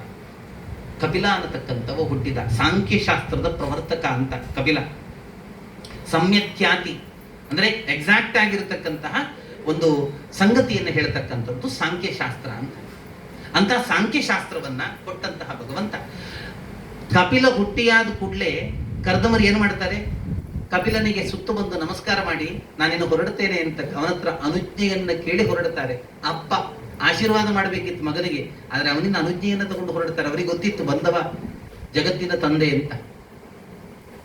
ಇವಳಿಗೆ ಗಂಡ ಹೋಗ್ತಾ ಇದ್ದಾರೆ ಅಂತ ದುಃಖ ದೇವಹೂತಿಗೆ, ಆದ್ರೆ ಮಗ ಇದ್ದಾನೆ ಅಂತ ಸ್ವಲ್ಪ ಸಮಾಧಾನ. ಇದರಲ್ಲಿ ಏನಾಗಿದೆ, 9 ಮಂದಿ ಹೆಣ್ಮಕ್ಕಳನ್ನ 9 ಮಂದಿ ಮರೀಚ್ಯಾದಿ ಮಹರ್ಷಿಗಳಿಗೆ ಕೊಟ್ಟು ಮದುವೆ ಮಾಡಿ ಆಯ್ತು. ಈಗ ಮನೆಯಲ್ಲಿ ಇಬ್ಬರೇ, ಕಪಿಲ ಮತ್ತೆ ದೇವಹೂತಿ ಮಾತ್ರ. ದೇವಹೂತಿ ಕಪಿಲನ ಹತ್ರ ಪ್ರಶ್ನೆ ಕೇಳುತ್ತಾಳೆ, ಕಪಿಲ, ಸಂಸಾರವನ್ನ ಅದರಲ್ಲಿ ನೆಚ್ಚಿ ನೆಚ್ಚಿ ನೆಚ್ಚಿ ಬದುಕಿ ಬದುಕಿ ಅದರಲ್ಲೇ ಬಿದ್ದದ್ದಾಯ್ತು, ಮೋಕ್ಷೋಪಾಯ ಕೊಡಯ್ಯ, ಮೋಕ್ಷ ಸಿಗ್ತಕ್ಕಂತಹ ಸಂಗತಿಯನ್ನ ಹೇಳು ಅಂತ ಹೇಳಿದಾಗ ಕಪಿಲ ಕೊಟ್ಟ ದೊಡ್ಡ ಸಂದೇಶ ಏನು ಗೊತ್ತಾ? ತಾಯಿ, ಬಂಧಕಕ್ಕೆ ಮತ್ತೆ ಮೋಕ್ಷಕ್ಕೆ ಕಾರಣ ಏನು ಗೊತ್ತಾ? ಏನೇನು ದೊಡ್ಡ ದೊಡ್ಡ ಬೇರೆ ಬೇರೆ ಕಾರಣವನ್ನು ನೋಡಬೇಕು ಅಂತ ಇಲ್ಲ. ಮನುಷ್ಯನ ಬಂಧಕಕ್ಕೆ ಮತ್ತೆ ಮನುಷ್ಯನ ಮೋಚನೆಗೆ ಎರಡೇ ಸಂಗತಿಗಳು ಕಾರಣ. ಚೇತಃ ಕಲ್ವಸ್ಯ ಬಂಧಾಯ ಮುಕ್ತಯೇ ಚಾತ್ಮನೋ ಮತಂ ಗುಣೇಶು ಸಕ್ತಂ ಬಾಧಾಯ ಗುಣೇಶು ಸಕ್ತಂ ಬಂಧಾಯ ಮತ್ತೆ ಅಥದ್ಯುಕ್ತಂ ವಿಮುಕ್ತಯೇ ಅಂತ. ಒಂದು ಪದಾರ್ಥವನ್ನ ಅಂಟಿಸಿಕೊಳ್ಳೋದು ಬಂಧನಕ್ಕೆ ಕಾರಣ, ಒಂದು ಪದಾರ್ಥವನ್ನ ಅಂಟಿಸದೇ ಇರುವಂಥದ್ದು ಮೋಕ್ಷಕ್ಕೆ ಕಾರಣ. ಇಷ್ಟೇ ಅಂತ ಕೇಳ್ತಾನೆ ಕಪಿಲ. ಎರಡೇ ನೋಡಿ, ದ್ವೇಪದೇ ಬಂಧ ಮೋಕ್ಷಾಯ ನಮಮೇತಿ ಮಮೇತಿ ಚ ಮಮೇತಿ ಬದ್ಧತೆ ಜಂತು ನಮಮೇತಿ ಪ್ರಮುಚ್ಛತೆ ಅಂತ ಇದೇ ಮಾತು ಮತ್ತು ಪುರಾಣದಲ್ಲಿ ಬರ್ತದೆ. ಎರಡೇ ಸಂಗತಿಗಳು ಮನುಷ್ಯನ ಬಂಧಕ. ಒಂದು ನಂದಲ್ಲ ಅಂತ ಹೇಳುವಂಥದ್ದು, ನಂದಲ್ಲ ನಂದಲ್ಲ ನಂದಲ್ಲ ನನಗೆ ಸಂಬಂಧಪಟ್ಟದ್ದಲ್ಲ ಅಂತ ಯಾರು ಹೇಳ್ತಾ ಬರ್ತಾನೆ ಅವನಿಗೆ ಈ ಪ್ರಪಂಚದಲ್ಲಿ ಯಾವತ್ತೂ ಬಂಧಕ ಇಲ್ಲ. ಇದು ನಂದು, ಅದು ನಂದು, ಎಲ್ಲವೂ ನಂದು, ಎಲ್ಲರೂ ನಂದು ಅಂತ ಯಾರು ಹೇಳ್ತಾ ಬರ್ತಾನೆ ಅವನಿಗೆ ಬಂಧಕ ಅನ್ನುವಂಥದ್ದು ತಪ್ಪೋದೇ ಇಲ್ಲ. ಮನುಷ್ಯ ಇದನ್ನ ನಿದ್ರೆಯಲ್ಲಿ ನೋಡ್ತಾನೆ ನೋಡಿ. ನಿದ್ರೆ ಬರುವವರೆಗೆ ಸಮಸ್ಯೆ, ನಿದ್ರೆ ಬಂದಾದ್ಮೇಲೆ ಸಮಸ್ಯೆ ಇದೆಯಾ? ನಿದ್ರೆ ಬಂದಾದ್ಮೇಲೆ ಸಮಸ್ಯೆ ಇಲ್ಲ. ನಿದ್ರೆಯಲ್ಲಿ ಯಾಕೆ ಸಮಸ್ಯೆ ಬರಲಿಲ್ಲ ಹೇಳಿದ್ರೆ, ಆಗ ನಾನು, ನನ್ನದು, ನನ್ನಿಂದ, ನನಗೋಸ್ಕರ, ನನ್ನ ದೆಸೆಯಿಂದ, ನನ್ನಲ್ಲಿ ಎಂತ ವಿಭಕ್ತಿಯೂ ಕೆಲಸ ಮಾಡೋದಿಲ್ಲ. ನಿದ್ರೆಯಲ್ಲಿ ನನ್ಗೆ ಗೊತ್ತೇ ಇಲ್ಲ, ಎಲ್ಲಿ ಮಲ್ಕೊಂಡಿದ್ದೇನೆ ಗೊತ್ತಿಲ್ಲ. ಯಾವಾಗ ಗೊತ್ತಾಯ್ತು ಆವಾಗ ಸಮಸ್ಯೆ ಶುರುವಾಯಿತು. ಮತ್ತೆ ಬೆಳಿಗ್ಗೆ ಎದ್ದಾದ ಕೂಡಲೇ ಶುರು ಎನ್ನ ಕೊಡೆ ಏರ್ವೈತ್ನಾ ಅಂತ ಶುರು ಮಾಡ್ತಾನೆ. ಯಾವಾಗ ನನ್ನದು ಅನ್ನತಕ್ಕಂಥ ಕ್ವಾಂಟಿಟಿಗೆ ಬಂದ ಮತ್ತು ಶುರುವಾಗ್ತದೆ ನೋಡಿ ಗಲಾಟೆ. ಇದನ್ನೇ ಹೇಳಿದ್ದು ಚೇತಃ ಕಲ್ವಸ್ಯ ಬಂಧಾಯ ಮುಕ್ತಯೇ ಚಾತ್ಮನೋ ಮತಂ ಗುಣೇಶು ಸಕ್ತಂ ಬಂಧಾಯ ಅಥದ್ಯುಕ್ತಂ ವಿಮುಕ್ತಯೇ ಅಂತ ಇದು ಕಪಿಲ ಕೊಟ್ಟ. ಆದ್ರಿಂದ ಯೋಮಾಂ ಸರ್ವೇಷು ಭೂತೇಷು ಸಂತಮಾತ್ಮಾನಮೀಶ್ವರಂ ಹಿತ್ವಾರ್ಚಂ ಭಜತೆ ಮೂಢ್ಯಾತ್ ಭಸ್ಮನ್ಯೇವ ಜುಹೋತಿ ಸಹ. ಅಮ್ಮ, ನಾನು ಬರೀ ಪ್ರತಿಮೆಯಲ್ಲಿ ಮಾತ್ರ ಇದ್ದೇನೆ, ನಾನು ಬರೀ ಅಗ್ನಿಯಲ್ಲಿ ಮಾತ್ರ ಇದ್ದೇನೆ, ನಾನು ಬರೀ ಒಂದು ಯಾವುದೋ ಭಾವಚಿತ್ರದಲ್ಲೂ ಮಾತ್ರ ಇದ್ದೇನೆ ಅಂತ ನನ್ನನ್ನು ಅಷ್ಟಕ್ಕೆ ಮಾತ್ರ ಮೀಸಲಿಟ್ಟು ಯಾರು ಪೂಜೆ ಮಾಡ್ತಾನೆ ಅವನು ಭಸ್ಮದಲ್ಲಿ ಹೋಮ ಮಾಡಿದ ಹಾಗೆ. ಮತ್ತೆ ಹೆಂಗ ಮಾಡಬೇಕು? ಯೋಮಾಂ ಸರ್ವೇಷು ಭೂತೇಶು, ನಾನು ಎಲ್ಲರೊಳಗಿದ್ದೇನೆ ಅಂತ ಎಲ್ಲರೂ ತಿಳ್ಕೊಳ್ಬೇಕು ಅಂತ ಹೇಳ್ತಾನೆ ಕಪಿಲ. ಎಲ್ಲರ ಒಳಗೂ ಇದ್ದೇನೆ ಅಂತ, ನಾನು ನನ್ನೊಳಗಿದ್ದೇನೆ, ನಾನು ನಿನ್ನ ಪ್ರತಿಯೊಂದು ಮನುಷ್ಯನ ಒಳಗೂ ಕೂಡ ಬಿಂಬ ರೂಪದಲ್ಲಿದ್ದೇನೆ. ಇದು ಕೆಲಸ ಮಾಡ್ಲಿಕ್ಕೆ ಆಗ್ತದ? ಭಗವಂತ ಇಲ್ಲ ಅಂತ ತಿಳ್ಕೊಳ್ಳಿ ಕೆಲಸ ಮಾಡ್ಲಿಕ್ಕೆ ಆಗ್ತದ? ಪ್ರಾಣದೇವನೇ ಬಿಟ್ಟು ಹೋದಾದ ಕೂಡಲೇ ಇಡೀ ಇಂದ್ರಿಯಗಳ ಕೆಲಸ ನಿಲ್ಲಿಸ್ತದಂತೆ.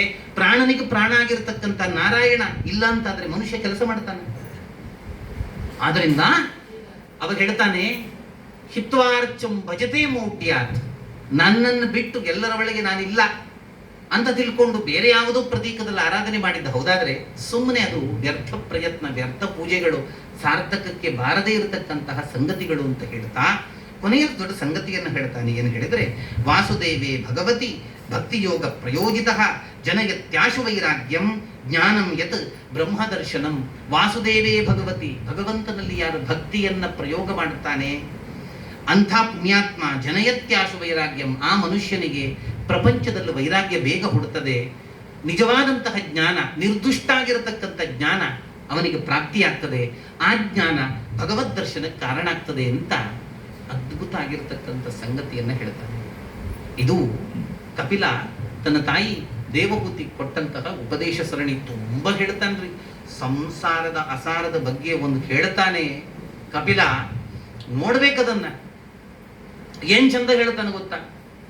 ಬಹಳ ಚಂದ. ಅಮ್ಮನ ಹತ್ರ ಹೇಳ್ತಾನೆ, ಅಮ್ಮ ಬರೀ ಊಟ ಮಾಡೋದು, ಮಲಗೋದು, ತಿನ್ನೋದು, ನಿದ್ರೆ ಮಾಡೋದು ಇಷ್ಟೇ ಕಾರ್ಯಕ್ರಮ ಅಂತಾದ್ರೆ ನಂದು ವಸ್ತು ನನಗೆ ಬೇಕು, ಅವನ ವಸ್ತು ನನಗೆ ಬೇಕು, ಮತ್ತೊಬ್ಬನ ವಸ್ತು ನನಗೆ ಬೇಕು, ಎಲ್ಲವೂ ನನಗಾಗಬೇಕು ಅಂತ ಬಯಸಿ ಬಯಸಿ ಬದುಕಿದ್ರೆ ಅಮ್ಮ ಪ್ರಾಣ ಇರುವವರೆಗೆ ನಡೀತದೆ. ತ್ರಾಣ ಇಲ್ಲದಿದ್ದಾಗ ಇದೆಲ್ಲ ಮತ್ತೆ ಕಣ್ಮುಂದೆ ಬರ್ತದೆ ಅಂತ. ವಾಯುನೋತ್ಕ್ರಮತೋತ್ತಾರ ಕಪದಮೃದ್ಧ ನಾಡಿದ ಕಾತಶ್ವಾಸ ಕೃತಾಯಾಸಃ ಕಂಠೇ ಗುರಗುರಾಯತೆ. ಅವ ಹೇಳ್ತಾನೆ, ಕಪಿಲ ಹೇಳ್ತಕ್ಕಂಥ ಮಾತು. ಅಮ್ಮ ಕೊನೆ ಕ್ಷಣದಲ್ಲಿ ಇದೆಯಲ್ಲ, ಮನುಷ್ಯ ಮಾಡಬಾರದನ್ನ ಮಾಡಿದ್ರೆ, ನೋಡಬಾರದನ್ನ ನೋಡಿದ್ರೆ, ಆಡಬಾರದನ್ನ ಆಡಿದ್ರೆ, ಕೇಳಬಾರದನ್ನ ಕೇಳಿದ್ರೆ, ಹೋಗಬಾರದ ಕಡೆಗೆ ಹೋದ್ರೆ, ಒಟ್ಟಂದದಲ್ಲಿ ಮಾಡಬಾರದನ್ನ ಮಾಡಿ ಮಾಡಿ ಅದನ್ನ ಮುಡಿಗಟ್ಲೆ ಇಟ್ಕೊಂಡದ್ದು ಹೌದಾದ್ರೆ ಕೊನೆ ಸಂದರ್ಭ ಹೇಗಾಗ್ತದೆ ಗೊತ್ತಾ ಅಮ್ಮ? ಏನೋ ಹೇಳಬೇಕು ಅಂತ ಉತ್ಕಟ ಬಯಕೆ ಇರ್ತದೆ, ಮಲ್ಕೊಂಡಿರ್ತಾನೆ. ಶಯಾನ ಪರಿಶೋಚದ್ಭಿಹಿ ಪರಿವೀತ ಸ್ವಬಂಧುಭಿಹಿ ವಾಚ್ಯಮಾನೋಪಿ ನ ಬ್ರೂತೆ ಕಾಲಪಾಶ ವಶಂಗತಃ ಅಂತ ಹೇಳ್ತಾನೆ. ಮಲ್ಕೊಂಡಿರ್ತಾನೆ, ಒಂದು ಏನಾದರೂ ಹೇಳುವ ಅಂತ ಹೇಳಿದ್ರೆ ಬಾಯಲ್ಲಿ ಹೇಳುವ ಸಾಮರ್ಥ್ಯ ಇರೋದಿಲ್ಲಮ್ಮ, ಕಂಠದಲ್ಲಿ ಗುರು ಗುರು ಶಬ್ದ ಬರ್ತದಷ್ಟೇ ಅಂತ ಹೇಳ್ತಾರೆ. ಅದರಿಂದ ಪ್ರಾಣ ಬಿಡುವ ಸಂದರ್ಭದಲ್ಲಿ ಮನುಷ್ಯನಿಗೆ ಕಾಡ್ತಕ್ಕಂತಹ ದೊಡ್ಡ ಸಂಗತಿ ಯಾವುದು ಗೊತ್ತಾ? ಅವ ಹಿಂದೆ ಮಾಡಿದ್ದು ಏನು ಬೇಡದಿದ್ದದ್ದು ಮಾಡ್ತಾನೆ, ಅದು ಬೆಡ್ ರಿಡನ್ ಆಗುವಾಗ ಮತ್ತೆ ಕಾಣುತ್ತದೆ. ಆದ್ರಿಂದ ಯುದ್ಧ ಮಾಡ್ತಾ ಇರ್ತಾರೆ. ಮತ್ತೆ ಇನ್ನೊಂದು ದೊಡ್ಡ ಸಮಸ್ಯೆ ಏನು ಗೊತ್ತಾ? ಒಂದು ಹಿಂದೆ ಮಾಡಿದ್ದಾಗ ಕಾಣುತ್ತದೆ, ಮತ್ತೆ ಇನ್ನು ಮುಂದೆ ಯಾವ ಲೋಕ ಬರ್ಬೋದು ಅದನ್ನು ಊಹೆ ಮಾಡ್ಲಿಕ್ಕೆ ಪ್ರಾರಂಭ ಮಾಡ್ತಾನೆ. ಅದು ಮಾಡಿದ್ದಕ್ಕೆ ಗರುಡ ಪುರಾಣದಲ್ಲಿ ಇದು ಶಿಕ್ಷೆ ಹೇಳಿದ್ದಾರೆ, ಇದು ಮಾಡಿದ್ದಕ್ಕೆ ಗರುಡ ಪುರಾಣದಲ್ಲಿ ಅದು ಶಿಕ್ಷೆ ಹೇಳಿದ್ದಾರೆ. ಇನ್ನು ಸತ್ರೆ ಒಂದು ಎಣ್ಣೆಯಲ್ಲಿ ಬೀಳಬೇಕು, ಇಲ್ಲದಿದ್ರೆ ಆನೆ ಅಡಿಯಲ್ಲಿ ಬೀಳಬೇಕು, ಏನಾದ್ರೂ ಒಂದು ಕಥೆ ಆಗ್ತದೆ ಅಂತ ಯೋಚನೆ ಮಾಡ್ತಾ ಸಾಯೋದೇ ಬೇಡ ಅಂತ ತೀರ್ಮಾನಕ್ಕೆ ಬರ್ತಾನೆ. ತಾನು ಇಲ್ಲಿ ಸಾಯದೆ ಬದುಕಿ ಮನೆ ಮಂದಿಯನ್ನ ಎಲ್ಲರನ್ನ ಸಾಯಿಸಿದ್ರೂ ಅಡ್ಡಿಲ್ಲ,